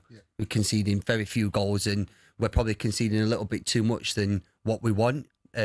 But it needs to stop, and it needs to stop really quickly, and especially in this next game. Do you know what I've always wondered? Obviously, never been in there. You know, when you're in a major tournament and you're in a situation they find themselves in now where they are winning, but they're not necessarily playing as well as they could do you guys hear it? You hear little bits, but I think even just what you said there, where we're winning and we're not playing well, you half take that. Yeah. You know, when you're winning or when you're going for a Premier League title and you think, you come into the dressing room after and say, I wouldn't know about that either. you come into the dressing room after and you think, we've actually not played well here, but somehow we've got the result. Someone's created some sort of magic from somewhere, and we've got a result out of this. And I think England need to take that as a positive, and we as fans need to do that as that, okay, we've not played well, but we've won. Yeah. And if we play well, we're going to actually get better in this tournament. I mean, I do feel there's a performance from England that we still haven't seen yet. I'm still waiting for it. I think it's there.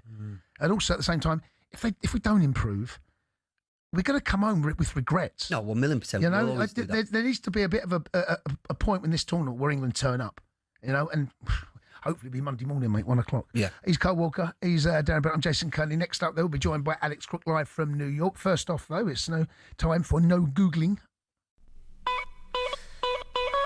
Now, Spain beat Austria live here on talkSPORT at 8 o'clock this evening. It'll mean they will be unbeaten in their last 35 games in all competitions. The record for any team is 37. We want to know who set that record. Just a bit of fun. He's Carl Walker. He's Darren Ben. I'm Jason Cundy. This is Gameday Live here on talkSPORT.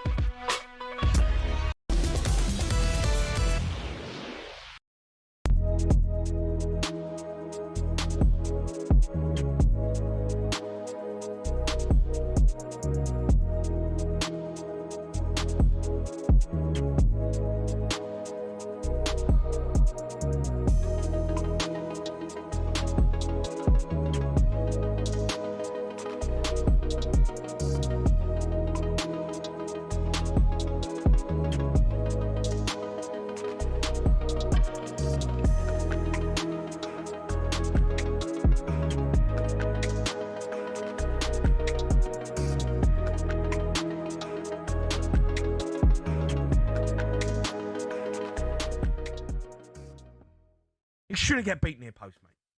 He should not get beat near post. I'm not having it. That football saying has been knocking around since I was a kid. Right? In that situation, there's no defender in front of him. He's had a touch. He's got his head up. He's got the goal to aim at. He can go that way. He can go this way. Pickford knows that. Stop saying he shouldn't get beat. Yeah, but, all right, okay, right. Are you saying it's a crime? No, he shouldn't get beat. He shouldn't get beat. Why not? Why not? Right, stand there. Right, we've got two posts here. Right, that's a goal. Right, please, for me. What's the goal? Well, there's the goal. You got a post there and you got a post there. All right, talkSPORT's the goal. All right. So that's their post. Yeah, you got. That's their post. Yeah, right. You got your Seaman shirt on. Right. Okay. Right. I'm the Congo player. I'm set. Well, no, you're not set because you're in the middle of the goal. You got to set. You're standing there. Hold on. That's the post. That's the near post. I'm happy. No, you're not happy. I'm happy. No, you're not happy. What's that? What do you mean? That's the back post. Don't worry about that. You don't need the mic. All right. People can hear you. Where are you? I'm here. I'm the Congo player. I've got the ball. Get back a bit. Right. I'm here. Yeah. You're standing in the middle of the goal for one. You're in the wrong place. I'm happy. No, you're not happy. I'm happy. You're not happy. I'm happy. Okay, well, I'll score near post. Okay, but you can score there as well. No, but that's not where you stand. You stand there. Okay, I stand here. No, you don't stand outside the post, do you? You stand next to the near post. Okay. Okay. I shouldn't score there. Okay. I should not score there. Where's he going to score? If he scores there, in the top corner... No, forget top corner. Waste and top corner. If he scores there, there's more space, it's a better strike, it goes across the keeper. Yeah, okay. It's a good goal. So what's wrong with that? But that's not where Pickford's standing. Well, he is. He's not. That's exactly where he stood. He's not stood there. No, I'm not having it, mate. What do you mean you're not having it? I'm not having it. You don't get beaten in the post. It's a football saying which needs to be outlawed, right? In a 1v1... USA 94. What a summer when football became soccer in the blazing heat. It was also the tournament where fashion peaked. This, my friends, is Alexi Lalas. No, he wasn't Scottish. That's a full-blooded American right there. But in all seriousness, forget the hair. Look at the jersey. Dreamy 90s clobber.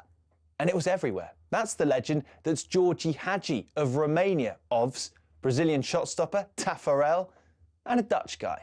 I mean, this was the period we were getting top quality in the Premier League too, but the national team designers raised the level even higher. The pitch was their catwalk as we got Germany, Bolivia, Sweden absolutely rocking it. The kind of kit we're shelling out for on retro sites to this day.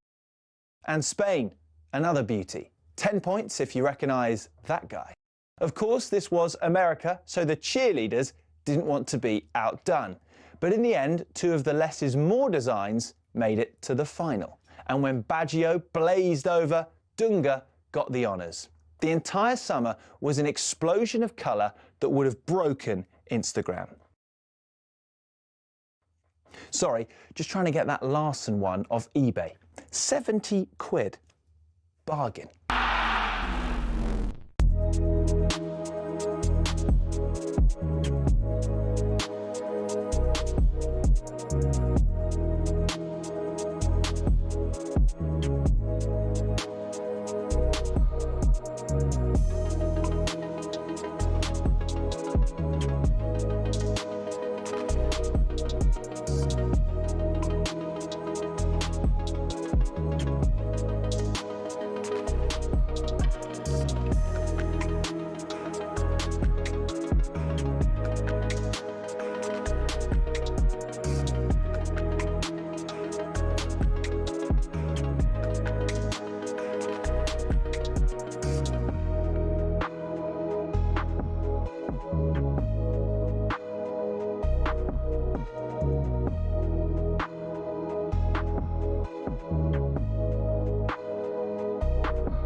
Good afternoon, this is World Cup Game Day live here on talkSPORT. I'm Jason Cundy Darren Bennett. We're joined in the studio by Carl Walker. A few moments ago, we asked you the second no Googly of the afternoon. It was if Spain beat Austria live on talkSPORT at 8 p.m. this evening, it will mean they would have an unbeaten run in the last 35 games in all competitions. But the record is 37.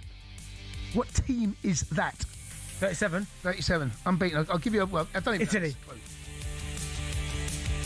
Yeah. Is it? Yeah. It is Italy. Honestly, my knowledge is unbelievable. That's good knowledge, mate. Can you tell me from what month and what year to what month and what year? I'm going to go February to... He's lying. October 2018 to September 2021. During that time, they won the Euros. OK, now let's get the latest World Cup action on talkSPORT, brought to you by Enterprise Rent-A-Car. Daily Tournament Roundup on talkSPORT. Brought to you by Enterprise Rent-A-Car. Whatever it is, we're here for it. And now join us for our roundup. All of that is Chief Football Correspondent Alex Crook out in New York. Crookie. Afternoon, boys. How are we doing? Mate, I'm outside the world-famous Cat's Deli here in New York. You'll remember it, Jason, from when Harry met Sally. Oh, sure yeah. That's a that's film the one, favourite of yours. Yeah. No, that's... Why would I not remember that? There he well, won. Do you remember it? Do you remember the scene? No, I don't. But why would he assume that I don't? Well, he's right, though, isn't he? Because you're too young, Benty. It's a compliment. We might play that out a little bit later on. No, we won't. Producer Joe's not having that. Crookie, what have you got for us? You got that hat still on again, mate. You're not giving up with that hat, are you? It suits you well. I'm persisting with this, and you know what? I need it today, and the shirt, because this is the coolest shirt I own in terms of temperature, maybe not in terms of what it looks like, because it's 115 degrees in New York. I am melting before your very eyes if you're watching on YouTube. I might not be here by the end of this section. Well, listen, the good news is, I'm guessing you might have heard of it, Emma Kerman just broke it there. Pubs are staying up Monday morning until 5 a.m. I mean, I know that's not going to affect you, Crookie, but I'm pretty sure if you're over here, mate, you'd be delighted. Absolutely, I would be right amongst that. And yeah, common sense has prevailed. I think that the Prime Minister, Keir Starmer, had granted some licensed premises permission us to open till 2 a.m, but of course that would have only been half time, with England Mexico not kicking off until 1 a.m. your time. So yeah, common sense has prevailed. Great news for the pub industry. I know there was a big backlash from landlords about the fact they would have to close, because whatever time England are playing, what's synonymous with watching England in the World Cup? You want to go to your local pub, you want to have a pint, don't you? You want to get right amongst it. So yeah, delighted for those of you back home, and I'll do my bit by finding a pub in New York, you know, just to show a bit of solidarity and have a few pints as well. Crookie, I've got to talk to you about the game then. Of course, England got it over the line, 2 great goals from Harry Kane, but what did you make of the performance? I thought the first quarter, if you can call it that, before the water break, I hate the fact I've just said quarter, but I thought that was as bad as Iceland back in 2016. We couldn't pass the ball to each other. We played like a team of strangers defensively. We were all over the shop. There was nothing at the top end of the pitch. Fair play to Thomas Tuchel. He turned it around in the second half, but we're going to have to play a lot better than that to beat Mexico and the Azteca. I came away from that game very concerned, because obviously you boys are flying over. We've got a big trip to Miami planned for a potential quarter-final against Brazil. I'm just hoping England are going to do their bit and still be there, because yeah, it was poor, and really in keeping with what we've seen with Thomas Tuchel. I've been quite critical of the England performances under Thomas Tuchel. I think you can count on one hand when England have actually performed well. That second half against Croatia was very good, Serbia away in the group campaign, but apart from that, I've not been impressed, bearing in mind that, you know, we replaced Gareth Southgate with a proven winner, an elite manager. I'm not sure that a lot of his decision-making has been proven to be elite so far. No. Am I being harsh? No, I don't think you are being harsh, Crookie. I think that's fair. I've been disappointed in a lot of aspects of Tuchel at this World Cup as well. I think some of the team selection, his subs, I think there's a lot that you can look at and say, is he getting it right? But the good news is, as Carl Walker's just said, we're winning, haven't played well, but there's going to be a point, Crookie, where we have to turn up. And Monday morning at 1 a.m. our time here, it feels as though that is the moment now. Could the real England please stand up? Particularly with the way that Mexico are playing. You know, I watched that game over here, their round of 32 tie. They were sensational in that first half, and obviously a lot's been made of the altitude. I do think that is going to be a major factor. I've been speaking to colleagues who are covering games in Mexico. Some of them have been bedridden with altitude sickness, so I hope England are fully prepared for that. But I think they also need to be fully prepared for the fact they're taking on a Mexico team who've ended that hoodoo now of not winning a knockout game and not getting beyond a certain stage, and they are playing like a team full of confidence. We aren't, and that is my concern. Craig, I've got to bring you back to closer to shores now. Spurs, with the money they're throwing about Tonali, 100 million. I mean, first and foremost, where are Spurs getting all this money from? And is that a good deal, do you think, for Spurs? Well, I think they're reaping the benefits of the fact that Daniel Levy operated the club so frugally. We know it's a brilliant business model. The stadium is a money-making machine now for Tottenham. They haven't necessarily invested that in the team. We were told when Daniel Levy left hours after the last summer transfer window closed that there was going to be a change of policy. They were going to prioritise sporting success. And I think this is the Lewis family putting their money where their mouth is. It's a lot of money they're spending on Sandro Tonali, but he's proven in the Premier League.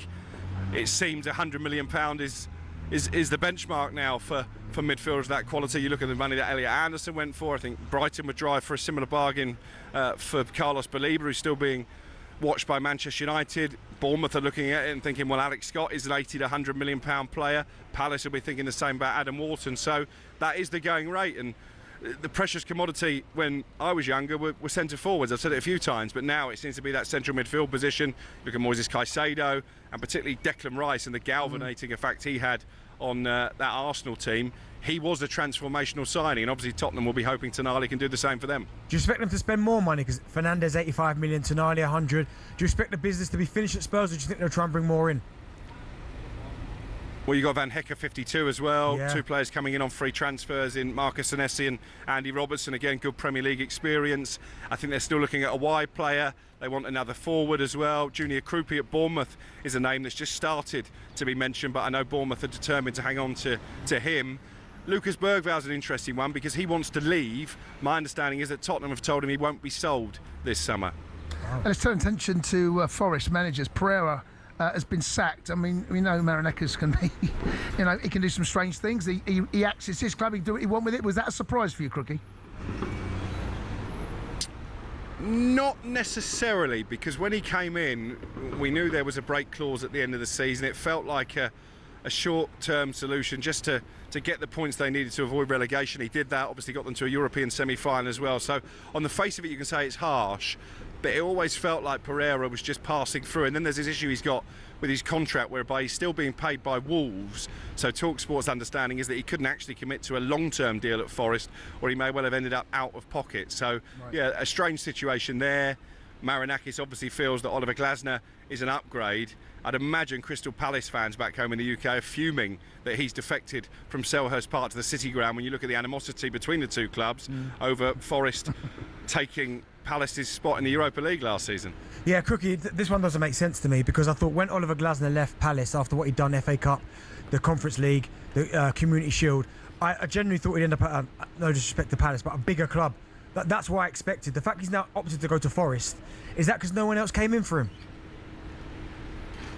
Yeah, I think when he threw his toys out the pram after they lost to Macclesfield in the FA Cup and it looked like he may not even see out the season, I think he felt he was in a position to get one of those plum jobs, Chelsea, Manchester United, possibly AC Milan. He spoke to them as well.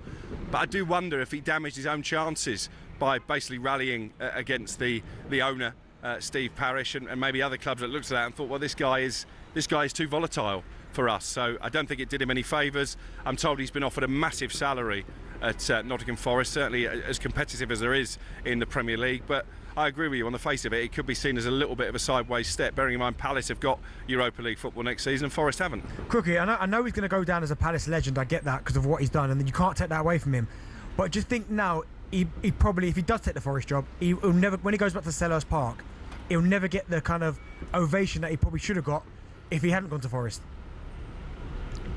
Well, there was a bit of animosity towards him even at the back end of the season after he made those comments about basically being left in the lurch following the sale of Mark Gay and the lack of investment. The Palace fans saw that, I think, at the time as him trying to force his way out, trying to force the club to sack him before the end of his contract. I think he won them round by the time they won that Conference League final, but it'll be really interesting to see what reception he does get when he goes back there with Forest, because there is no love lost between the clubs. The Palace fans sung a lot of songs that I can't repeat live on air about Evangelos Marinakis, and I wonder if Oliver Glasner might get similar treatment.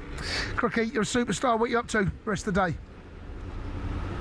Well, I've got to go in this deli and try out their famous pastrami sandwich. So maybe we'll put that up on social media and you can see what I make of it. Will they come in, those sandwiches? What will they come in? What's the price? $30 for a sandwich. Luckily, producer Ryan is going to dig his hands in his pocket. I tell you what, Benty, we can't wait for you to arrive to top up our expenses. Crookie, you're a superstar, top man. Cheers, bud. Enjoy. Alex Crook there, talkSPORT's football correspondent. There's around all the latest World Cup action here on talkSPORT, brought to you by Enterprise Rent-A-Car. They're here for it. Daily Tournament Roundup on talkSPORT. Brought to you by Enterprise Rent-A-Car. Here for it. Book now at enterprise.co.uk.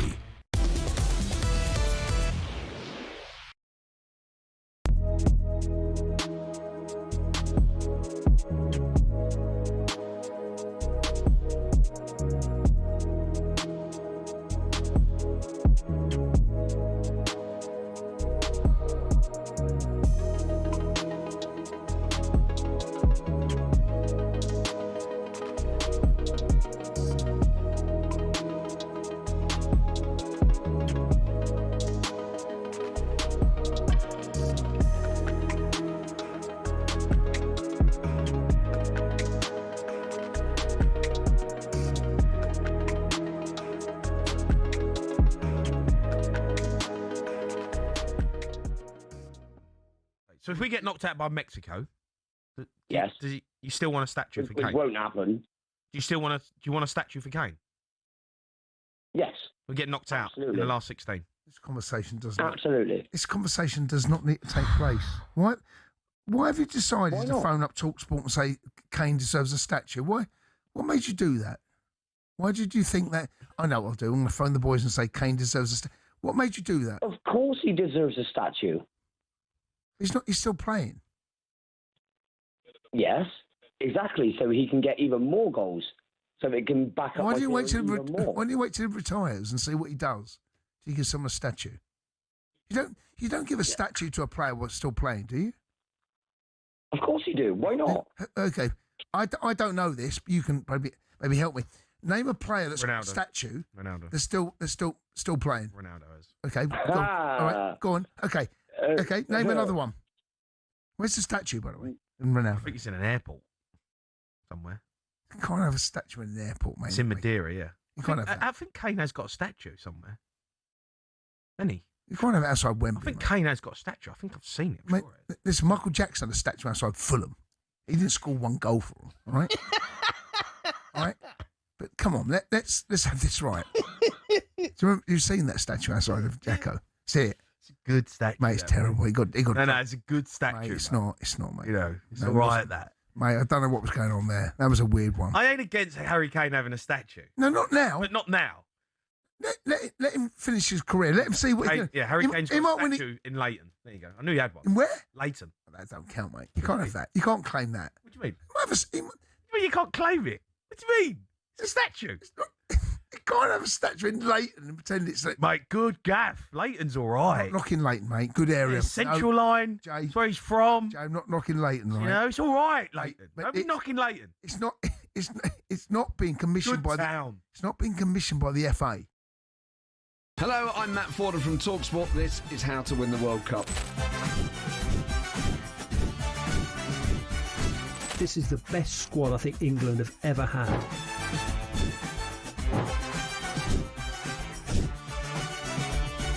He used to love America, now he doesn't. It's very sad. It was so important to succeed because of all the pressure we received. Don't jump for this one, I'm going to knock his head off. Warning, this podcast does not guarantee England will actually win anything.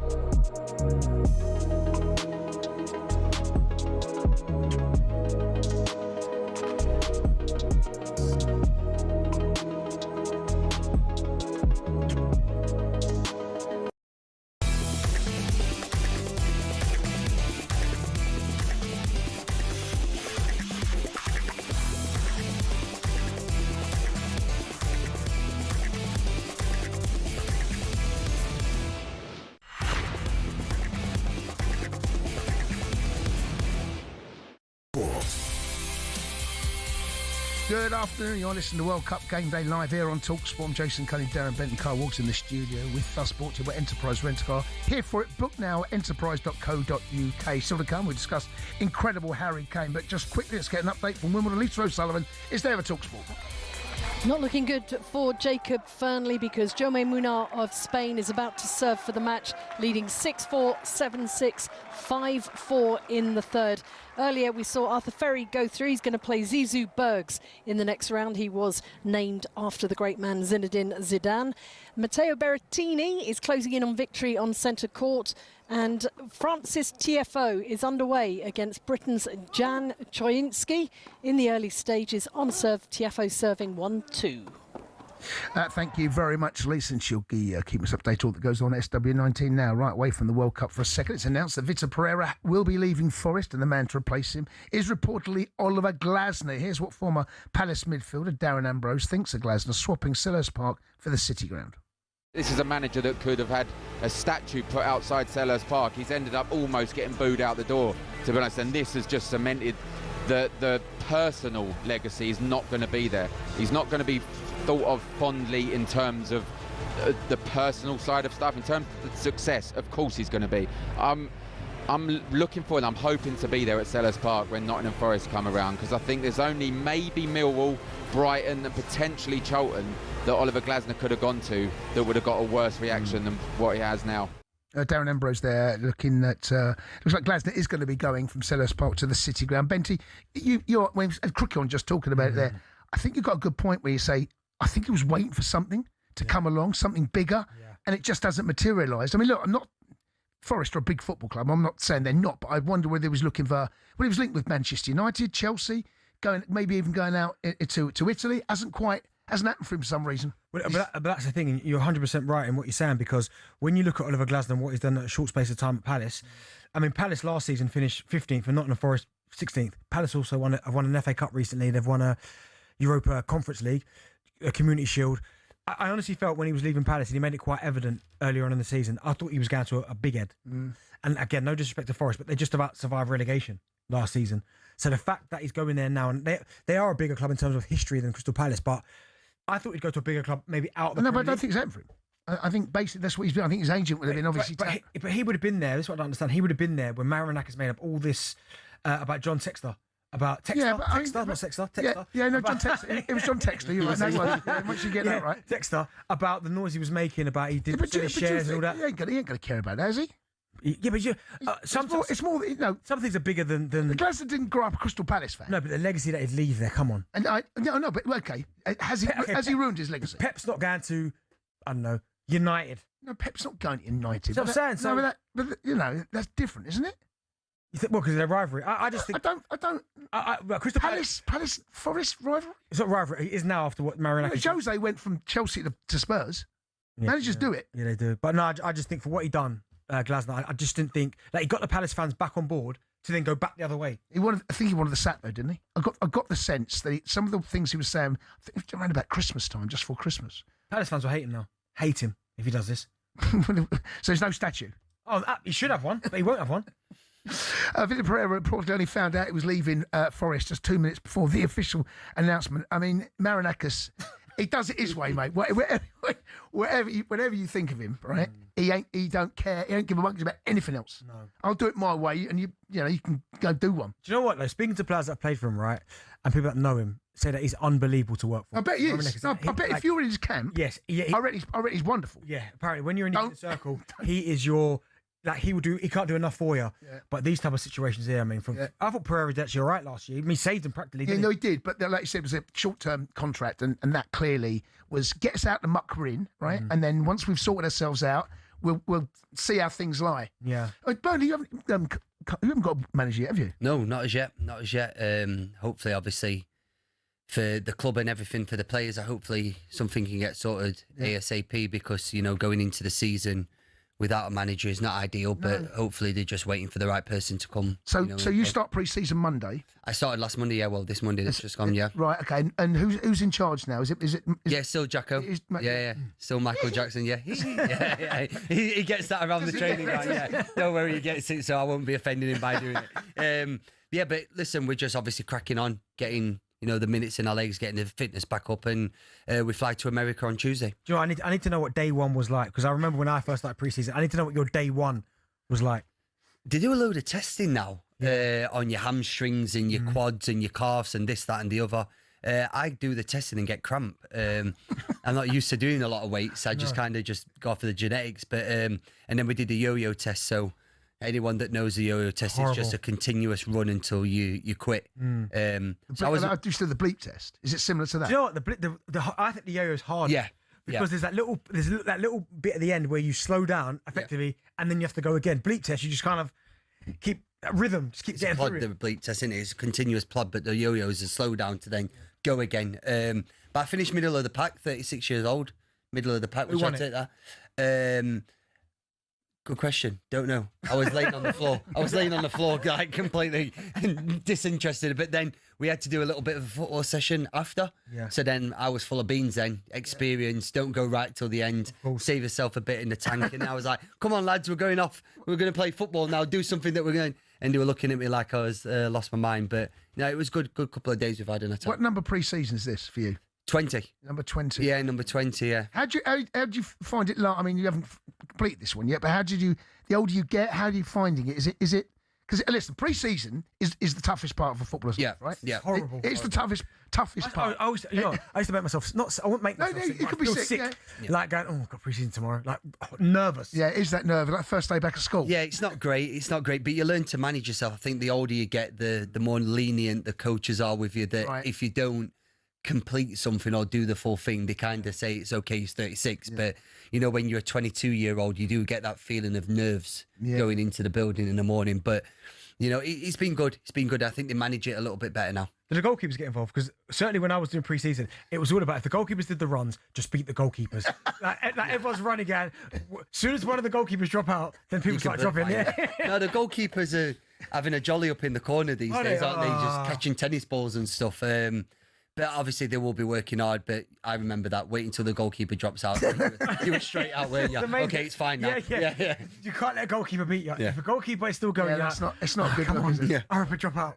So what are you doing? You're going over the States? Yeah, going over to the States. We've got 3 games over there, which is obviously for the pre-season tour and stuff. So be interesting. Get a little bit of the atmosphere, hopefully, from the World Cup, and hopefully England go far. Yeah. In a second, we're going to get your thoughts on Harry Kane. You played many games with Harry Kane. There was someone, I can't remember where it was, it might be on talkSPORT, saying that he's England's greatest ever player. We'll have that conversation. There's no doubt about it. He is one of the very great strikers that we've ever had. And right now, one of the very, very best in the world. He's Darren Bent. He's Kyle Walker. I'm Jason Cundy. While listening to Game Day live here on talkSPORT.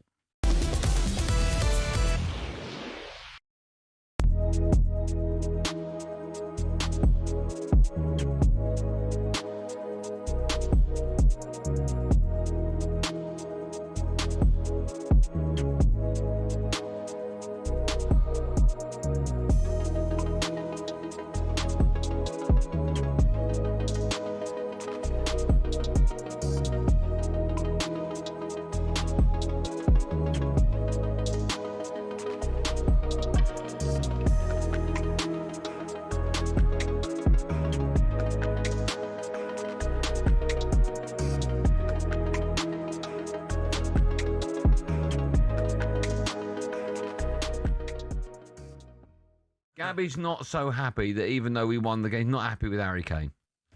Not happy with Harry Kane? I'm happy with a lot of the players. 6 out of 10, Andros, he gave him for that. Why? Please elaborate.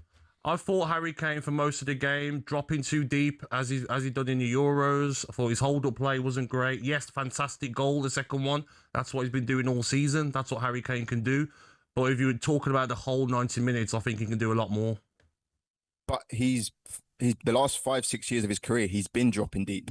And I think now we've finally got the runners. We've finally got a coach who can tell the runners, Jude Bellingham, Rashford or Madueke, when Harry drops deep, that's your cue to come inside and they weren't though, was there? Last night. How many times? I think there was. I think Jude. How many times did Jude? Players? We didn't, mate. Sorry?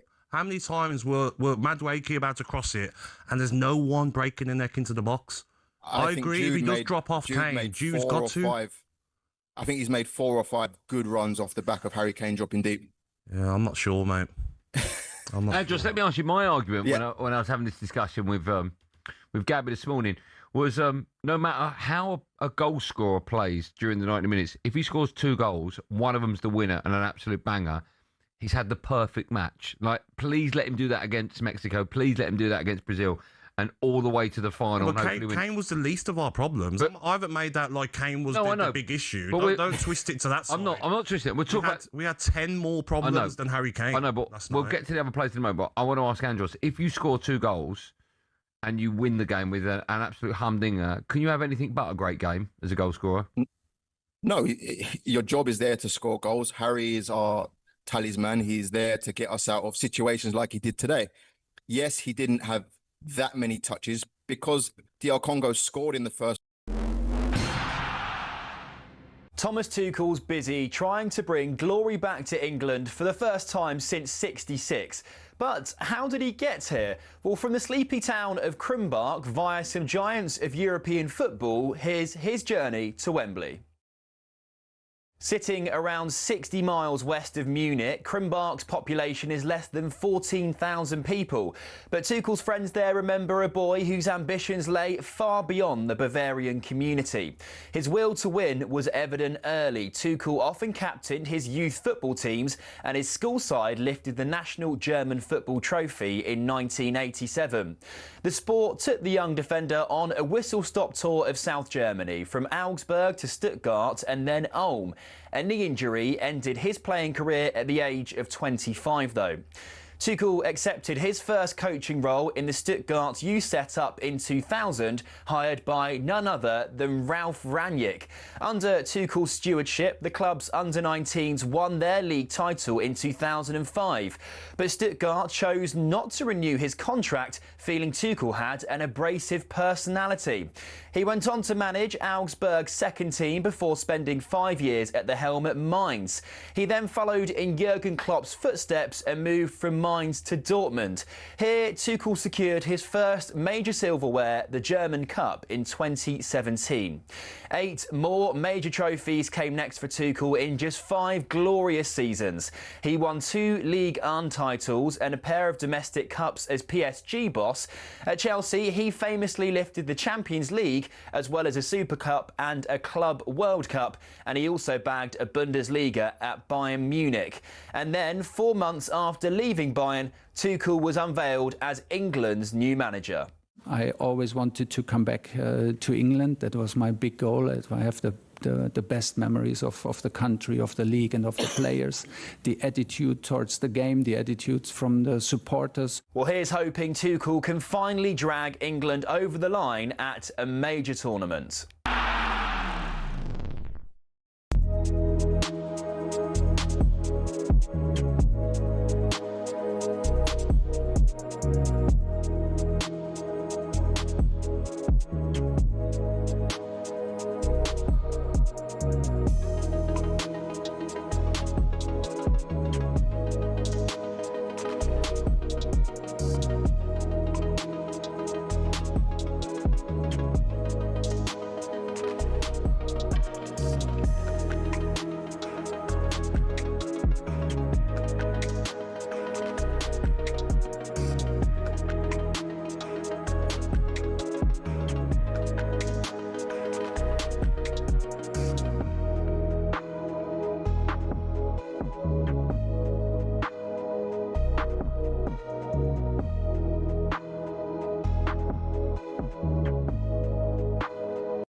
Good evening, you are listening to World Cup Game Day live here on talkSPORT. Jason Cundy, Darren Bent and Carl Walker still to come. We're looking at this evening's World Cup action live here on talkSPORT. But now, they made us sweat, but England booked to date in Mexico City last night. Backbeat, the word is on the street that the fire in your heart is out. England's knockout stage journey starts here in Atlanta, Georgia. First sight of goal, and Sipenga gives the Congolese the lead. Am I watching Burnley play? Like, what is actually going on here? Like, how bad is this team? On the list of many abject England performances over the years, that's right up there. You're looking at it and you're thinking, oh, this is tough. Who's going to step up? Gonna be the one that saves me.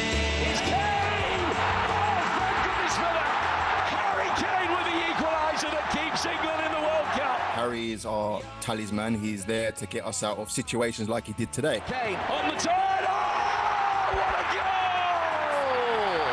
England's captain courageous, leading by example again. On a day when they've needed inspiration, Kane steps up to the plate. Yes, not for the first time, it was Harry Kane who came to England's rescue. It's 84 goals now, 118 caps, 3 lions as a skipper as well.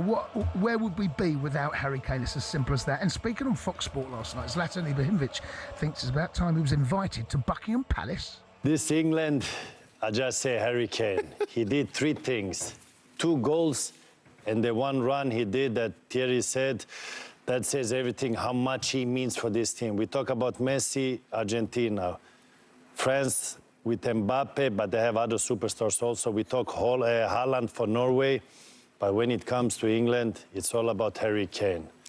And Thierry, you don't have the power to call him Sir Harry Kane, but I have. Oh, okay. Sir Harry Kane is England. And the way he performed today, he needs to continue like that if this England is going to have a chance. High praise, Zlatan Ibrahimovic there speaking on Fox Sport. I'll come to you first, Benty, right? He is a phenomenal player. Who's that then? He was. No, he was. Yeah. Kane is top draw. I mean, it's one of them where you look at him. He's a player. I think that you've got players that rely on pace that almost are quick in front forward areas, but as they kind of get older and the pace kind of slows a little bit, you almost think, well, can they maintain it? Because he's never had to rely on it. He could play a number of different positions, but where he's at right now this season, 72 goals for club and country, is incredible. It's insane what he's doing at the minute. But he's finishing, and he's one of those players, and it's quite rare. You get a striker, whenever he gets an opportunity, before he's even gone through, it's a goal. There are certain strikers that go through and you're like, he might score, he might not. Anything single time he has an attempt on goal, I think goal. Carl, you obviously played a lot of football with him, but the thing that I love about him, he's not just a goal scorer. He's a footballer in like the true sense of the word. His touch, his awareness, his passing's underrated. You know, as an all-round footballer, he is incredibly special. Yeah, I think what Benty just said there now, where he's not had to rely on his pace for his game, he's had to sharpen up his craft on other things, and one of them is finishing. You know, I think as soon as he goes in on front of goal, you know it's a goal or it's going to be a good save from the keeper. And just how he moves, his movement in the box, I think is, you know, probably up there with one of the best. And he's truly flying the flag now for England. Let me ask you a question, Carl, and this is it'll be a difficult one for you. Yeah. Now, you have played, you was at City with Aguero. Yeah. Haaland. Yeah. Kane. Yeah. Now, these guys are three of the absolute best. But I'm not going to ask you who's the best. No, ask him, because he's waiting for it. Okay. No, I'm not going to say who's the best, but if there is a chance to score a goal, they're all going for one goal, which one are you backing not miss? No, Harry's not missing. Harry's not missing. Okay. As a finisher, I would say Harry is the best out of what I've seen. As a player that can take the ball from the halfway line and put it in the back of the net, you're not going to get that from Harry Kane. No. He needs other people to run off them and, you know, feed the ball into the box. That was Aguero. Yeah. And then for making goals out of completely nothing, you've got Haaland. But I've also seen, you know, Kane make goals out of nothing. I think the second goal last night is probably one of them that he has no right to get that in the back of the net. And, you know, he does that like he does. What's he like away from the cameras? Because we only see the polished Harry Kane. We only see him in interviews. England captain. You know, he's never in any trouble. He's a family man. You know, there's no dirt on him. No. There's not, is there? No. There's no dirt. No. So can you give us some dirt? I'm being unkind. No. H is H. And I think, you know, after... You've got the obviously the king and queen, the prime minister. Then he's probably the England manager, then the England captain, and he's had to live up to that role. Yeah. And I think not a better person to do it rather than H. He is who he is, and I think he lives and breathes football, and he represents, you know, the badge and the country so well, and he represents himself and his family so well. So it's full credit to him. Does he care about records? 1,000,000%. Of course, all strikers do. You care about records.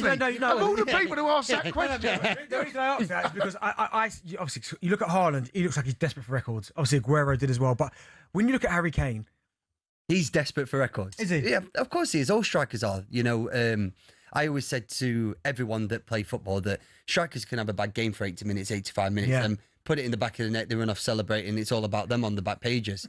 Where a defender, you know, you've got to play well for 90 minutes without conceding any shot on goal. If not, you're the worst defender in the world. He's going to get to 100 goals, isn't he, for England?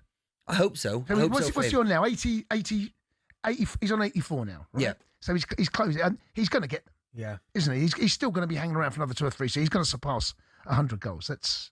I mean, it was talks the other day about him potentially, I think Barca are in for him as well, but he's obviously got no intentions of coming back to this country anytime soon. Not yet, no. Do you think that's a benefit to him? Because the Premier League's hard. The Premier League is tough, and I think Harry Kane at Bayern Munich, we've probably seen a little bit more energy in this tournament, where in previous tournaments he's been running around like us idiots in the Premier League, you know, for stupid games a season, and then all of a sudden, you know, you come to a tournament and you're kind of a little bit blown out, which you can see with some of the lads now with the carrying things and nursing injuries going into this tournament. So, listen, obviously, H can do what H wants to do. Obviously, Bayern Munich and Barcelona now sniffing around him. He shows that even at his age now, he's still putting in the goals, and, you know, 72 goals a season is incredible. Do you know what? Let me ask you, Jace, as well, because we don't celebrate Harry Kane like, say, France celebrate Mbappe, or, of course, you've got Messi, Ronaldo, Portugal, right?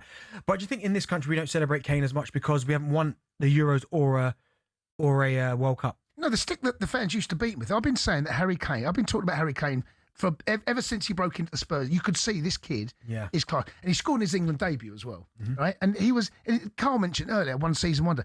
He was never going to be one season wonder, right? But for me, I think the stick that everyone used to beat Kane with was the fact that he'd never won anything, and they couldn't put him in that world-class bracket. For me, that's a box that every footballer obviously wants to tick, but that does not make him world-class because he didn't have. It was at Spurs. That was his problem. It was at Spurs too long. And, you know, and they. So you think, but you still think now though, because I look at it and think like Mbappe's won a World Cup, Messi's won a World Cup, Ronaldo's won a Euros. Do you think for people to really celebrate him like that? Do you think? What you mean back here? Back here, do you think he has to win one of those? Well, we haven't won anything since '66. No. I think with England it's a team game. With football it's a team game, and obviously you've got the likes of Messi that can probably carry a team. But you look at H, and is H the most, you know, dazzling on the eye? Definitely not. But what H does is score goals, and that's what you can't take away from him. Now, if he continues obviously in doing this and getting the records that he's doing, and, you know, turning out the caps and the performances, I think he should be looked at, you know, one of the greats for England, definitely. Absolutely. His game has changed. You know, when you think about when you were playing with him at Spurs, right? He was a proper number 9, right? He didn't really drift into space. He stayed space. Now he picks the ball up off the left back, and he's that's what I was talking about. His passing is exquisite. He's got a lovely strike on him, but his game has changed. He drops into those little areas now. A lot of England fans get frustrated by that, the fact that he's not up in an attack. But that isn't that when you're relying on either Saka, Madueke, Gordon, Rashford, Bellingham to get into those areas that he leaves. But that's the thing. We've seen it so many times, and that's how Harry Kane plays for England, that he needs runners around him. And that's the thing. So many people going, why is he dropping so deep? But he's obviously being clever in his play by dropping into these pockets, creating space and behind. But Tuchel wants to, because he managed him before. That's part of his game. Exactly. Bayern, he's been doing it at Bayern. But then Saka, Rashford, Gordon, these guys have got to notice that. Bellingham and go, well, he's dropped in. Like the best example I can give, Dele Alli was unbelievable at it, wasn't he? Because Harry Kane would drop in, and well, you know, Chelsea fan, Dele Alli in behind. He scored those 2 goals. Yeah, he was so good at it, and I think we need that with England. If Harry Kane's going to do that, Drew's got to be the one that goes. Yeah. But you look at it now, and you look at, I don't know, Saka and, let's say, Rashford, for example. It's the same as Leroy and Coleman. Yeah. At Bayern, if he's going to drop, you need runners from him. But then also as well, I do agree, sometimes I don't want him dropping too much deep because he gets his goals in the box. So Harry Kane away from goal as a defender, you're buzzing. If he wants to spray the balls, okay, fantastic. He's going to look well, but I need you to get in the box as well, H. I don't know whether you said it on air, and I'll ask you again. You mentioned about the corners that Harry Kane. Did you just say it on air? Was it off air? Off air. Right. The corners under. It was off there for a reason. Oh, do you not want to go there? No, let's go there. Let's go there. We're there now. I'm here for a reason. That's the trouble. When you have a chat off air, you don't quite know whether. You mentioned about Kane taking the corners under Hodgson. Yeah. And that was a big bone of contention. When I was doing the phone in here, fans were losing their mind over the fact that Kane, the best striker taking corners. How did you feel about that? Yeah, I looked at it and I didn't really understand it. Because I'm sure we had more players in them positions in midfield, number 10s on wingers, to take a corner. And all of a sudden, Harry Kane was taking corners in France, and I didn't really get it. But who was I to question anyone? Yeah, of course. You know, in that time of my career, so I just kind of ran with it. Yeah. It's a bizarre one that. It was. I remember Thierry used to take corners for Arsenal, but that's because he was perceived as not being very good in the air. Whereas Harry Kane's unbelievable in the air. Yeah. So it does surprise me that, certainly back then when you go 2016, that he's taking corners. But I do remember back then when people were going nuts, weren't they? Why is he taking? They're losing their mind. Yeah. They're absolutely losing their mind. So Harry Kane one day, I mean, if he gets to 100 goals, obviously got to win something to be Sir Harry. Well, Gareth, sir, for what? Yeah, we did well. Thank God, we did well. Whoa. You did do well. No, okay, thank you. You forgot he played, didn't you? But the question Jay just said is, Harry got to win that to become a Sir. And my argument to that is, well, Gareth didn't. No. Fair point. Sir Carl Walker? Yeah. That must be soon, though. No, I think, well, Harry's got a MBE or OBE. He's got, but I think Harry got that because he was the only player at the World Cup in that time and none of us got it. So that's a little nudge. That's If something to anyone, work for. Yeah. That's the voice of Carl Walker, Darren Benson alongside me. I'm Jason Cundy. While listening to World Cup Game Day live here on talkSPORT.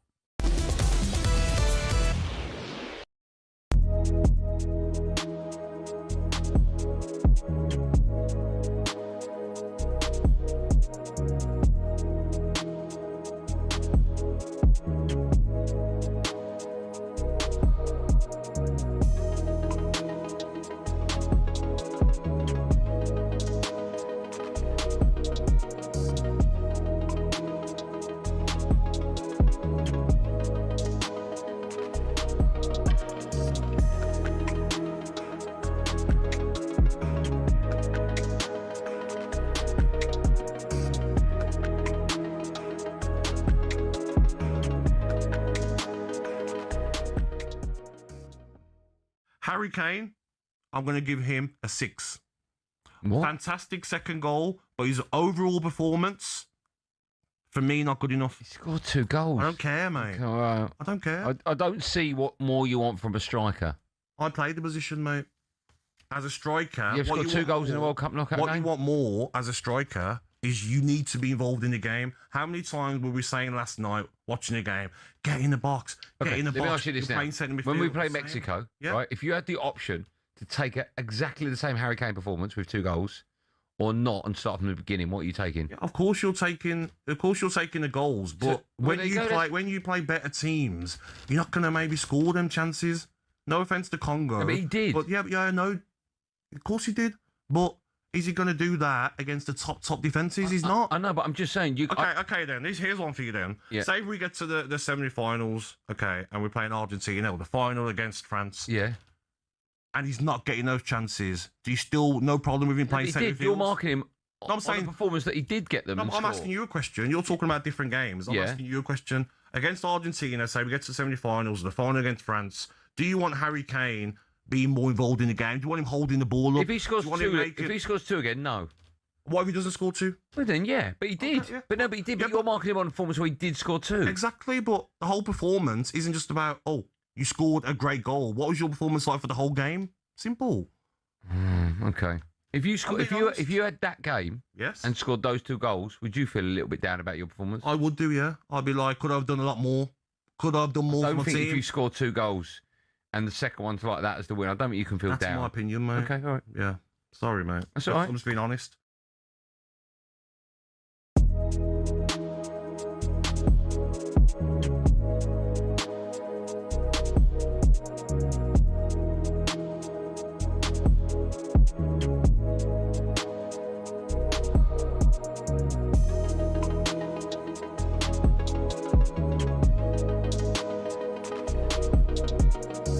Hello, I'm Matt Forden from talkSPORT. This is How to Win the World Cup. This is the best squad I think England have ever had.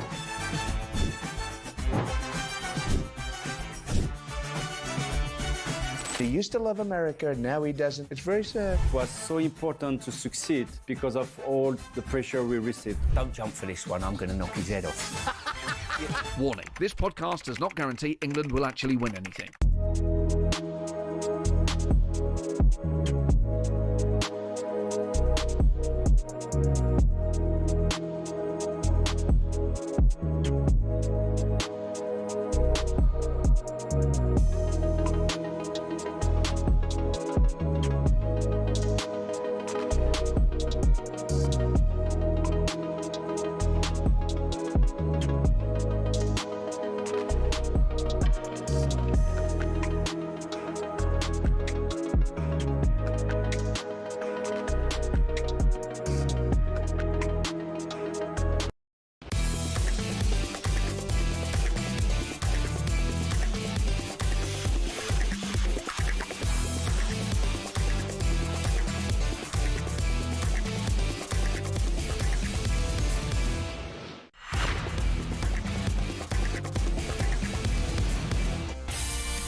Good evening, thanks for your company. This is World Cup Game Day live on talkSPORT.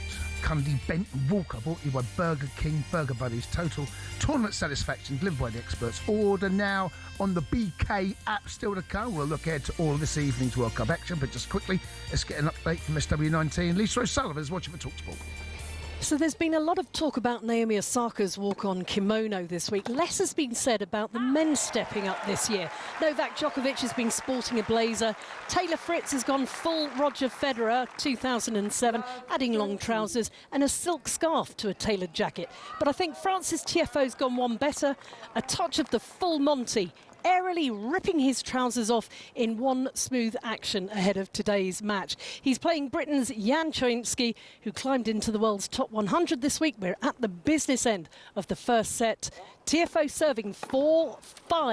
Choinski is love 30 up in the game. Thanks, Lisa. Now back to the World Cup. And if England, and it's a big if, get past Mexico on Monday morning, they'll take on the winners of Brazil versus Norway. That game is at 9 p.m. on Sunday, right here on talkSPORT. And of course, that game sees Erling Haaland up against Gabriel. And that rivalry has been bubbling for quite some time now. Cole, the original, the animosity between the pair was the 1-1 draw. Yep. Where Haaland scored a late equaliser. He bounced the ball off the back of Gabriel's. He didn't score it. No, he didn't score it. No, but anyway, who scored it? He picked the ball at the net, right? Yeah. And he bounced the ball off the back. You played in that game. Yep. What do you remember of it, and how bad was it? Bad, or was it just something that's developed? Because of course Haaland's a big physical boy, so's Gabriel. Yeah, I think it's just two players, probably, definitely probably not at the peak of their powers, but in good form at the time. And I think there was a little bit of a kerfuffle in the centre at the start of it that then caused that. Right. And then obviously Haaland's then done that, but I didn't see it at the time because I'm running off celebrating.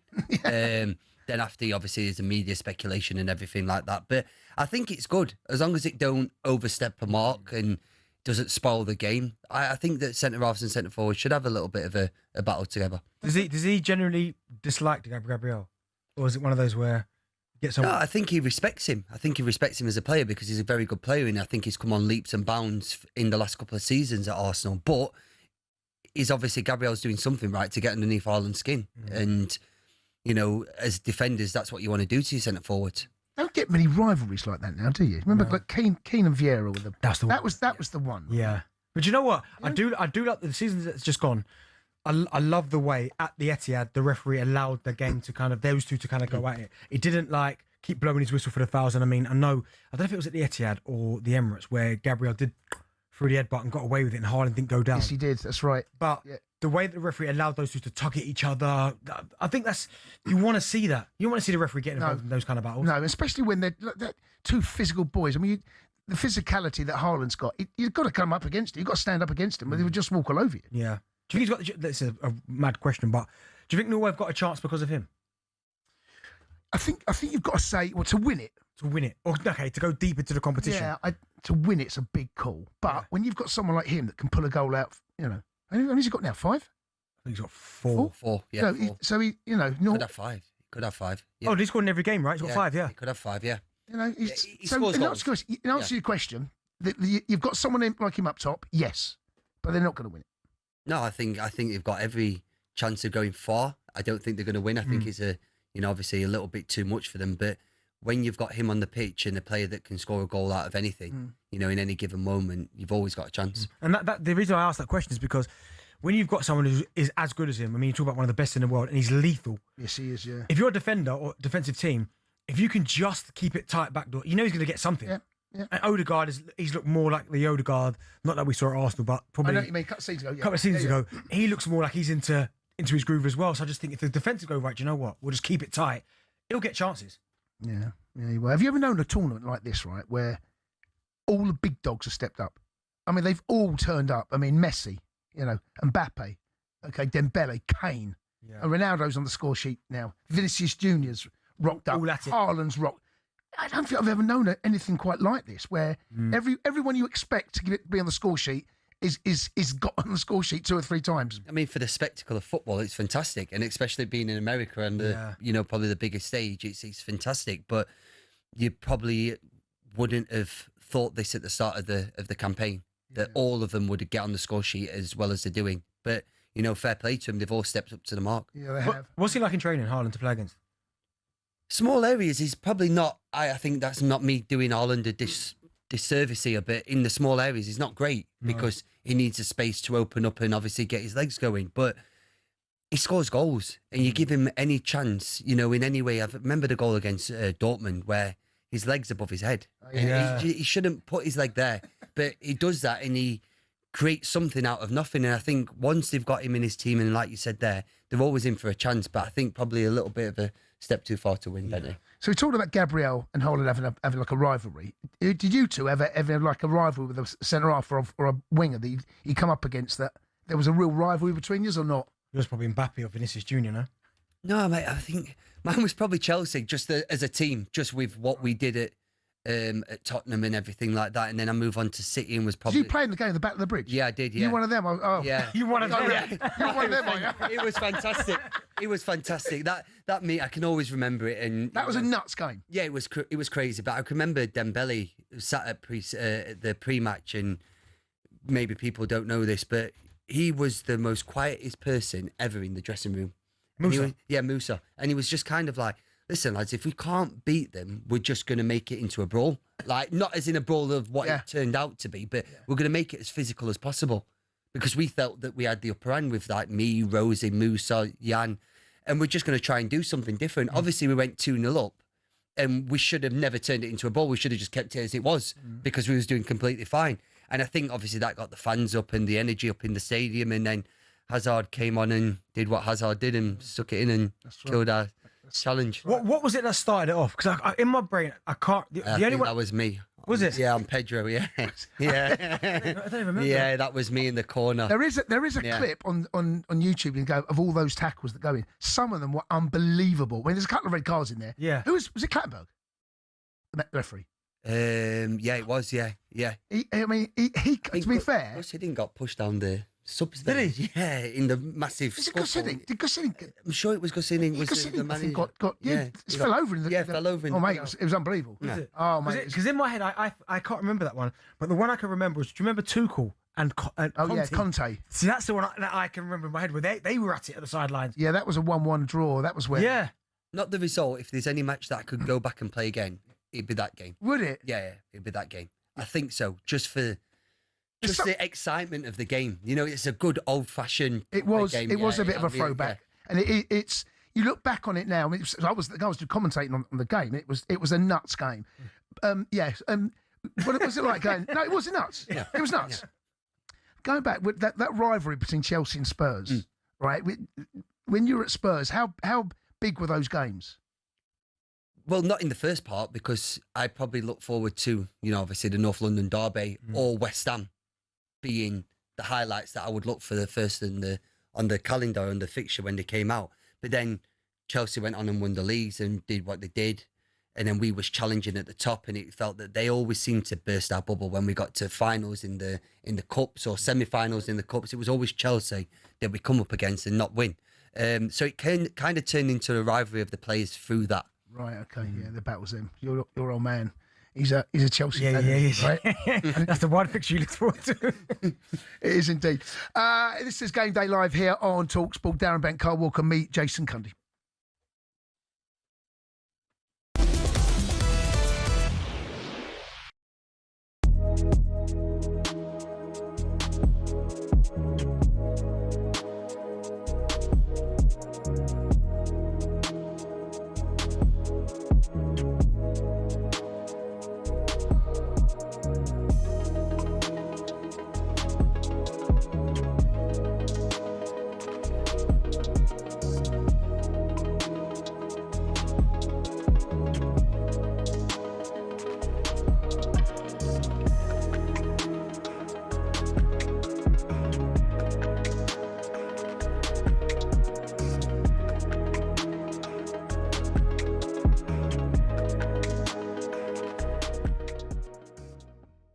Tuchel won the Champions League with Chelsea on the back of not playing particularly attractive football, finding their way through games. So I don't think he really cares how England play as long as they win. And that's his mindset. And he will take the positive out of it. We won. We kept on going towards the end. Well, so you should. And with due respect to the Congolese, their game fell away as the game went on and they became stretched and tired. And for whatever reason, England were able to get themselves back in the game because of the excellence of Harry Kane. Poor goalkeeper on the first goal, which got us back in the game. Brilliant second goal. But you look at it, you go, Declan Rice is like a machine hitting dead balls in there. Look at the first 3 or 4 corners that he hit in. Bang, first man, bang, first man, bang, first man. All of a sudden he starts changing his corners to balloons across the box because he seems to have his confidence gone. You look at Rice and you look at Saka when they come on, they look knackered. They look like players that have been in a long season and haven't got it. And ironically for England, Declan looked better at right back than what we've got, and that might be a conundrum for Thomas Tuchel that he changes that. But I look across the field, Rashford no end products. Madueke, no end products. You know, you look defensively, the goalkeeper doesn't worry me so much because goalkeepers make mistakes. That's what happens in games every now and again. And sometimes Pickford makes wonderful saves. But I look at it and say, that is not a team, in my mind, that has any chance of winning this World Cup when it comes up against serious opposition. What makes this remarkable is how differently you two see it. Well, I think if you're English, you're going to see it with emotion as well. And I don't have any emotion in this. Like the only person on the whole team that I played with and know is Harry Kane. I want him to do well, and he is doing well, and he's scoring loads of goals. But I don't want him to do well so much. But Simon's assessment, it's not just emotional, Brad. No, it's kind of on the money, isn't it? Well, his assessment is his assessment. It's his opinion, and he's right about a lot of the Do you not think there feels things. an awful lot more wrong than right about this England side? No, see, that's where we're going to differ. I don't think. I think defensively, and especially the right back, I think they're having a hard time.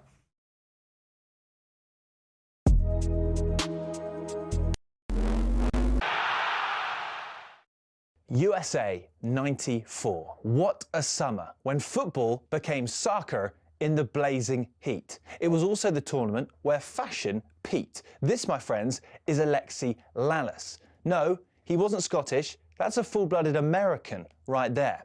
But in all seriousness, forget the hair, look at the jersey, dreamy 90s clobber. And it was everywhere. That's the legend that's Georgie Hagi of Romania, OVS, Brazilian shot stopper, Taffarel, and a Dutch guy. I mean, this was the period we were getting top quality in the Premier League too, but the national team designers raised the level even higher. The pitch was their catwalk as we got Germany, Bolivia, Sweden, absolutely rocking it. The kind of kit we're shelling out for on retro sites to this day. And Spain, another beauty. 10 points if you recognise that guy. Of course, this was America, so the cheerleaders didn't want to be outdone. But in the end, 2 of the less is more designs made it to the final. And when Baggio blazed over, Dunga got the honours. The entire summer was an explosion of colour that would have broken Instagram. Sorry, just trying to get that Larson one off eBay. 70 quid. Bargain.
Evening, this is World Cup Game Day live here on talkSPORT. Jason Cundy, Darren Bent and Kyle Walker. While everyone's been focused on the World Cup, Spurs have gone money mad. They're throwing it around like confetti. They've agreed deals for both Sandro Tonali and Mateus Fernandes for a combined 180 million. They've signed Jan Paul Van Hecker for 52 million from Brighton. Andy Robertson, Senesi and Dubravka have all arrived on free transfers. And Gabby Agbonlahor cannot believe what he's seeing.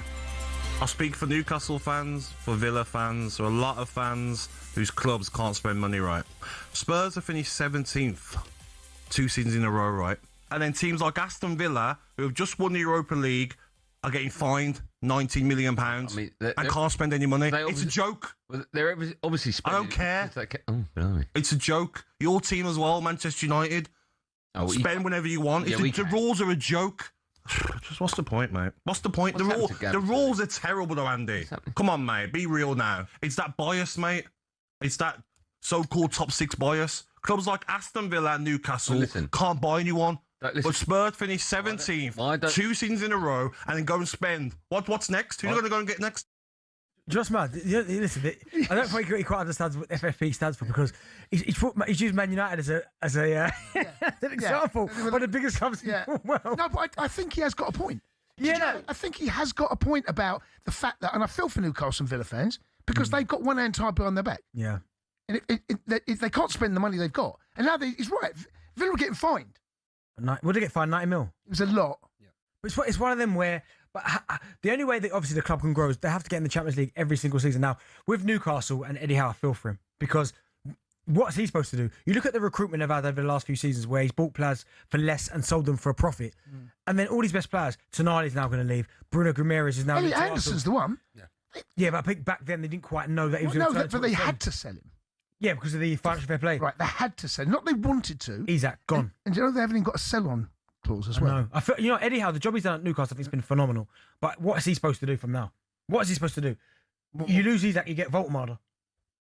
I don't know. There's levels. I don't know, mate. But Spurs feel as though they might be a bit of a problem next season because they're spending money and they're packing out the midfield, Cole. No, it's good. I think I said recently on the show that if Tottenham boosted that, that spine, I think there'll be something to definitely watch next season. I think it's obviously good for my old club to be going in this direction and hopefully they can, start creeping up the table now. I wonder if it's a build-up because I think predominantly you look at Spurs fans, they're talking about Daniel Levy when he was in charge, although he didn't have the money, but he was like under the Lewis family.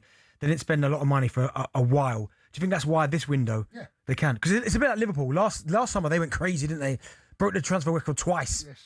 Well, they were that season before, if you remember, they tried to sign Lavia, tried to sign Moises Caicedo. Yeah. So they were bidding, they were in about 100 million. So they didn't spend that money. So they've been Spurs over the last 10 years or so.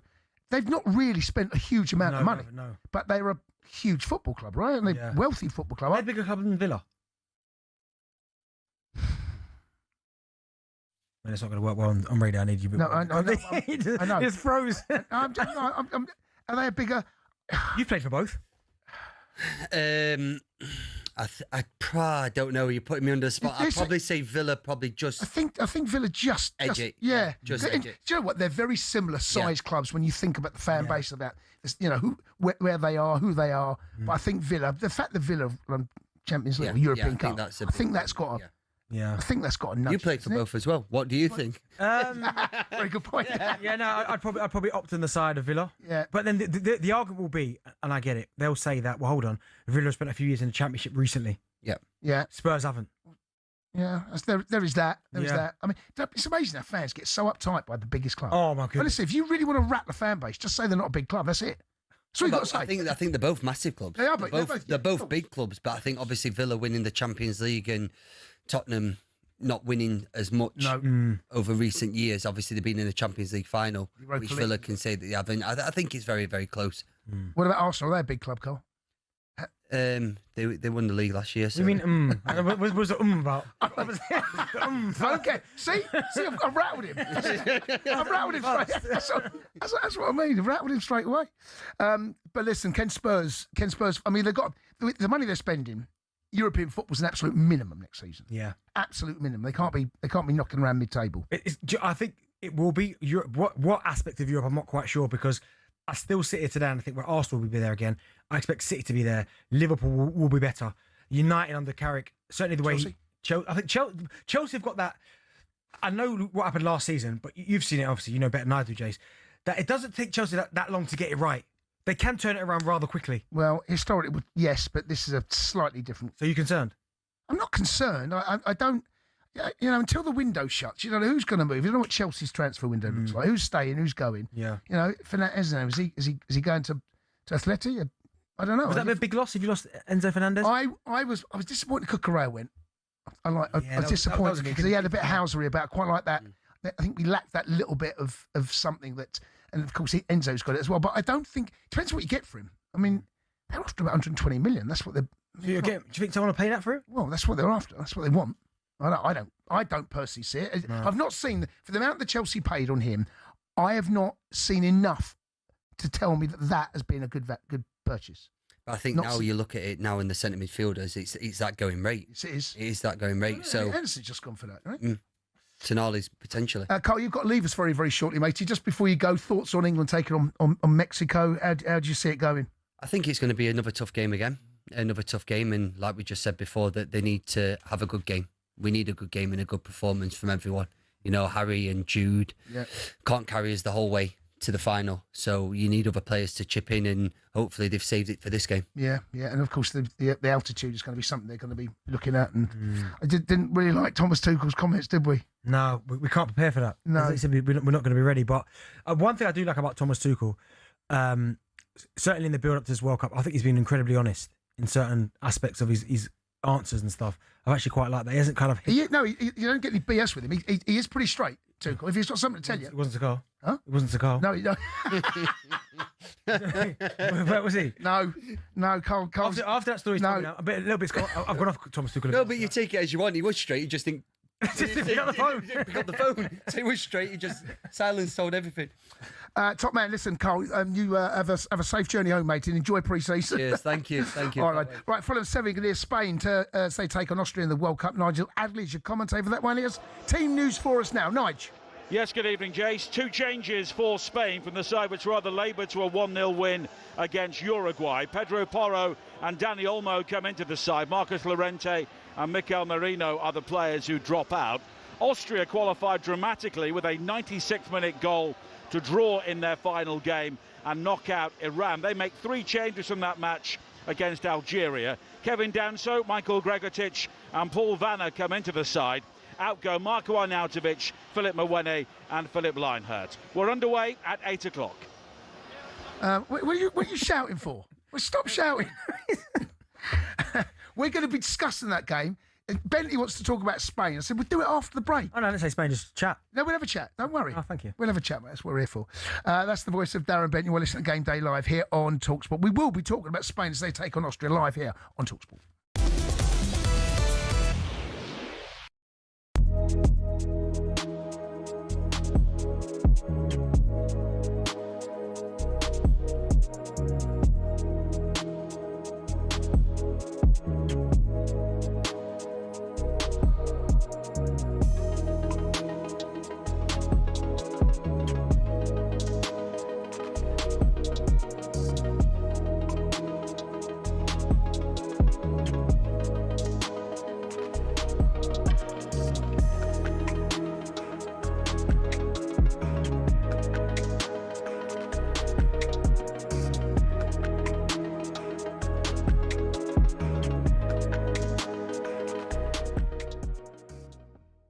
Let's start with all the positives.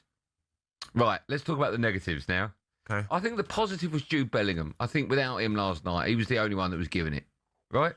I thought I was going to write a list of all the players that upset me and were terrible, but then I just found myself writing out everyone that played.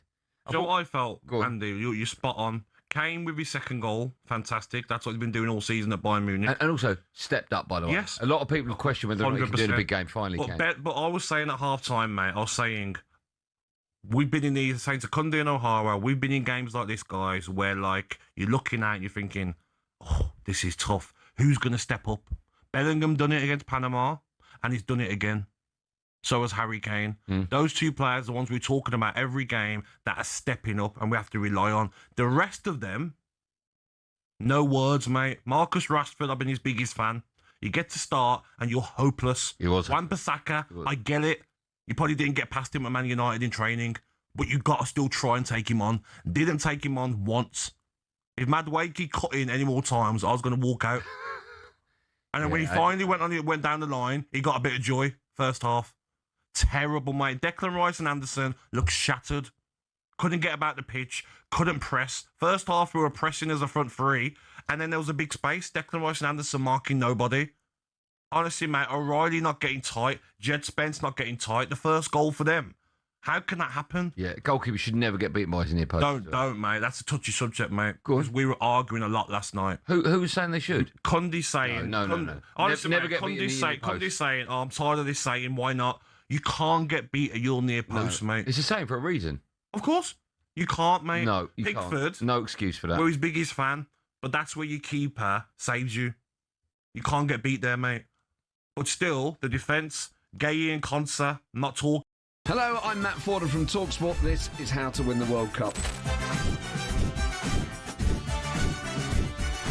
This is the best squad I think England have ever had.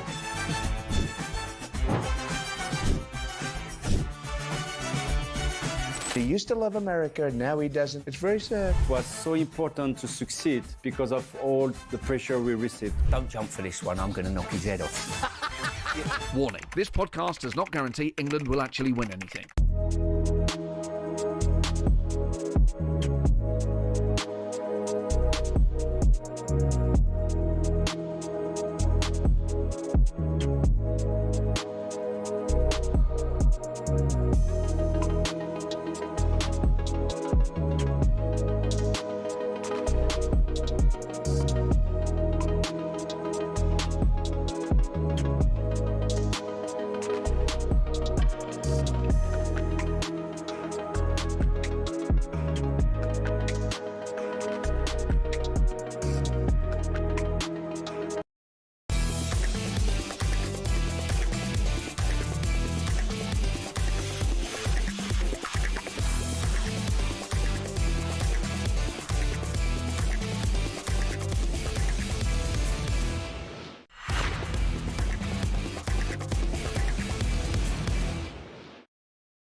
Good evening.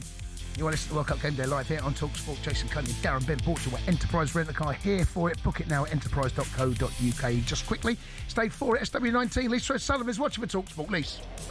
And we're listening in on court number 2. Jay Speaker's Jan Chojinski's taken the first set 6-4 against Francis Tiafoe of the USA. The American, though, has an early break in the second set. Chojinski was actually born in Germany and chose to represent Britain, changing nationalities in 2019. His mum's British and his dad is Polish.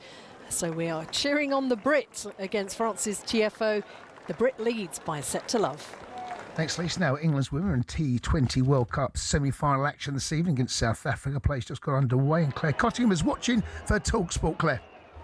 Yeah, England currently 21 for 2 in the second over. It's in the bright sunshine in London for this semi-final, but England, they've lost 2 wickets in Amy Jones and our big hitter, Danny Wyatt-Hodge.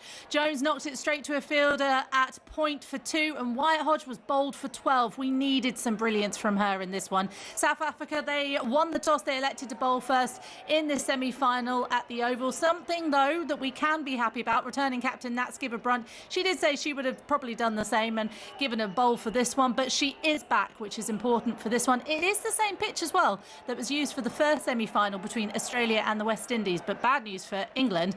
Australia dominated that one in that game and bowled first 2. One change for England then, with the captain Skipper-Brunt returning from injury, with Sophia Dunkley sitting this one out. England currently 22 for 2 in the third over. Thanks, Claire. Now it's time to slide into Game Day with Burger King. Sliding into Game Day on talkSPORT with Burger King Burger Buddies. Total tournament satisfaction delivered by the experts. Order now on the BK app. Now, as we round up all the latest from the World Cup, each day we'll be choosing 3 key talking points to discuss ahead of all of the action day. We'll look ahead, which should be a great night of football. First up, Spain. They take on Austria live here on talkSPORT. 8 o'clock kickoff. The winner will either face Portugal or Croatia in the last 16. Benty, Spain... That first game against Cape Verde. Yeah, right? I did that game, yeah. Right, that was, okay, you can kind of forgive the first game, Yeah. all right? But it feels like Spain are slowly but surely going through the paces now. Yeah, they are. That first game, I mean, everything that... Stunk. Yeah, Cape Verde, the goalkeeper, Vecini, had the game of his life. He did. Saved everything. They played really well. And do you know what? If there'd have been another 10 minutes, I think Cape Verde would have probably gone on to win it the way they were breaking. The header at the end. Exactly. Wow. But as you said there, 4-0, 1-0. They're just now starting to get into their groove. Rodri's now starting to control games. Yeah. Yarzabal has finally come to the party as well. Obviously, we know him from scoring the winner against England in the final of the Euros. But yes, Spain, the way that they play, I almost feel like, yes, they are one of the favourites, but they probably don't get the respect because they're not as pleasing on the eye as France. Like, France on the eye are devastating. Yeah. With the pace, the energy. It's almost a death by 1,000 cuts with Spain. Yes, They just keep the ball, keep moving it, keep prodding, keep probing. But I expect them to win this game tonight. The side that won the Euros, how different is it to what we're looking at the moment? Yeah, fair bit. I mean, Nico Williams has not been fit. Like, he's made a couple of appearances, but I mean, you're talking about back then it was the Yarzabal. You had, or certainly the team that won it. You had Morata was centre forward, Williams and Lamine Yamal. I mean, those two boys there wide were absolutely causing havoc. Fabian Ruiz was playing well. Rodri was there as well. He obviously got injured in the final. Zubamendi came in. They look just as strong. They look just as strong. The centre forward, Yarzabal, I'm not 100% convinced of him. Ferran Torres is there, of course, as well. But they're so fluid in what they do with moving the ball, percentage football. Rodri controlling it. I mean, he's the most important piece, right? If he was to get injured, then I'd feel fear for them. But they've got such good footballers in their squad that... You mentioned Lamine Yamal there, right? Yeah. I know he came into the tournament injured, and it took him a while to get his tournament. Really waiting to see what he's still got, what he can deliver. Because we haven't really seen that devastating performance from him yet. Not yet, but you know it's coming. I mean, you saw it from day one. The last Euros that we watched him in Germany, from minute one, you was like, oh my goodness, what are we watching here? And Nico Williams on the other side. Both of them have come into this tournament unfit a little bit, but the longer they stay in the tournament and they get more and more minutes, eventually, for Spain, obviously, if they get to the final, which is what they're hoping, those two boys will be ready. They'll be ready, yeah. Portugal take on Croatia. That's at midnight, also live here on talkSPORT. Ronaldo, it's been a funny old tournament for him. Listen, I know there's always that Messi-Ronaldo rivalry, right?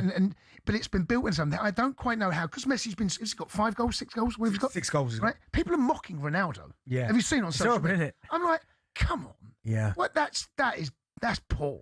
Yeah, that's brutal, mate, to be mocking Ronaldo. Do you know what it is, though? It is brutal, right? But I almost feel like you sit in either camp. You either sit in the Messi camp. I don't think you're allowed to sit on the fence. No, you're not. I'm a Messi boy. Me too. I'm Messi all day long. You're not. But you can't ridicule Ronaldo. No way. But have you seen some of the memes knocking about? Some of the things that... But you know what's funny? If you ever watch, one of them have played, and obviously it hasn't happened to Messi yet, but the moment, say, when Ronaldo the first game didn't score, or after the Colombia game he didn't score, go into these comments, man, the memes are just Messi. I know. But, I mean, he's played every minute so far, isn't he, Ronaldo? I don't think he's come off yet in any of the games. And I think that's an issue in itself, because we're talking about Declan Rice and too many minutes. Ronaldo, I get he's fit, but at some point you've got to try and maybe... Peter Pan. No, exactly that. And I get it. He's one of the greatest players. Some people have him as the greatest. You're not going to get an argument for me, although I think Messi's the greatest.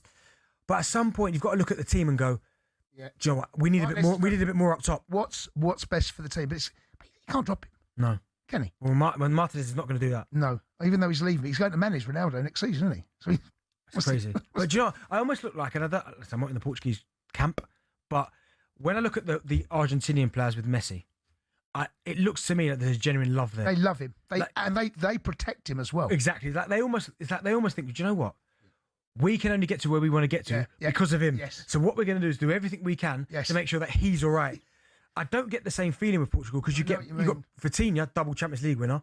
You got Neves, double Champions League winner, and you've got Bruno Fernandes, who's had an unbelievable season. So in their own right, they're probably thinking, well, I'm not going to carry his bags for him. No. Like, he could do what he's doing. I'm going to do what I'm doing. I know what you mean about the love they have for him. He's like Messi's their general. Yes. And they all look up to him and respect him and love him. And do anything for him to make sure that he... But the way the team's built, you know, someone was saying to me before the World Cup that there's a different Argentina now. They don't build everything goes through Messi. Everything. Even the way he walks out to games, and it's great. Like his soldiers behind him. It is. He walks out there. That's exactly it. None of them's next to him. It's like Maximus. Yeah, yeah. They're all behind him. Like, okay, we're gonna go for. And anyone goes anywhere near him. Yeah, they're on him. They're on him. Wait, leave him alone. Yeah. No, I love that. And that can only come because obviously he won the last World Cup, but they've seen what.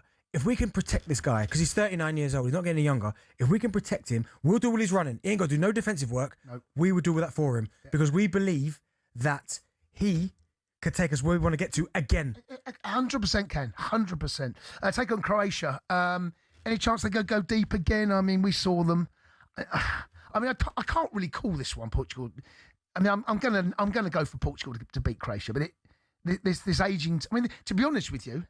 Modric, you talk about old players, he's still got it, by the way. You've got Modric in there, you've got Kovacic, you've got Perisic. I feel like we're back in 2016. It does feel like that, Do you know what I mean? I'm pretty sure Oscar's still kicking about. Where is he? Obviously, I like Vardy. I think he's a really good player. But I'm sure Kramaric is still there. How old's Kramaric? He must have been, he's 35. Do you know what I mean? But no, I think for Croatia, you always know what you're going to get him. But I always feel like Portugal should have more than enough to beat they should. Croatia. And that's no disrespect to Croatia. They've been a brilliant side. Yeah, that midfield, though, you put those two midfields up against each other, you're going to go for Portugal.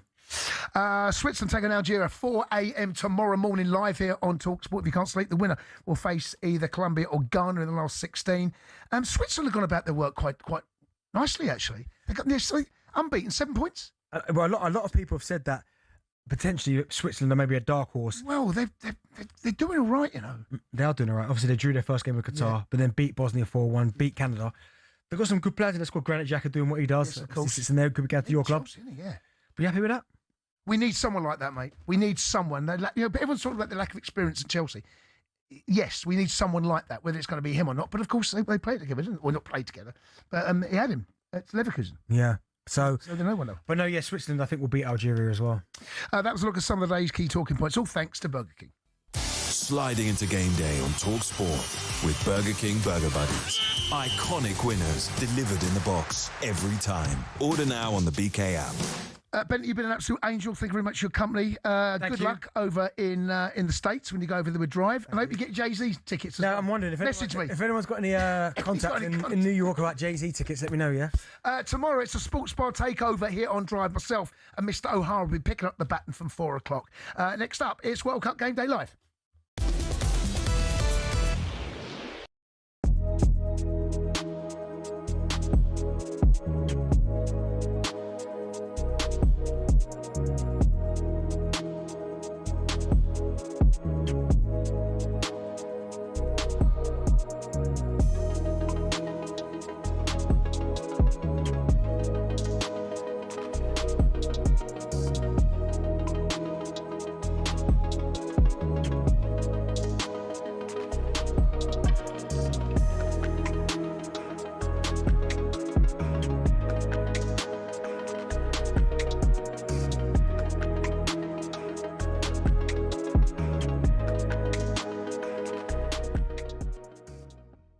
It was an absolute shambles. It was so bad. You're watching going, oh, it's almost like they'd been out last night. That's what it felt like. Jay, it was so bad, mate. Mate, we got out of jail There's tonight. so much to talk about, and obviously we're going to take calls, but I have to talk about the fact that we don't look like we've got any players in the team, apart of, like, obviously Kane, right? He'll win you a game, and Bellingham. But, like, you can't have two players win the World Cup. France have got 6, 7. Where are the players who are going to make something happen? And I don't want to go there, but I'm going to. Cole Palmer. Trent. Like, you've left these players at home. The right-back position, it's almost criminal that we're having to play Spence there. Spence doesn't start at right-back for Tottenham, who finished 17th. And I'm looking at it going, what's going on?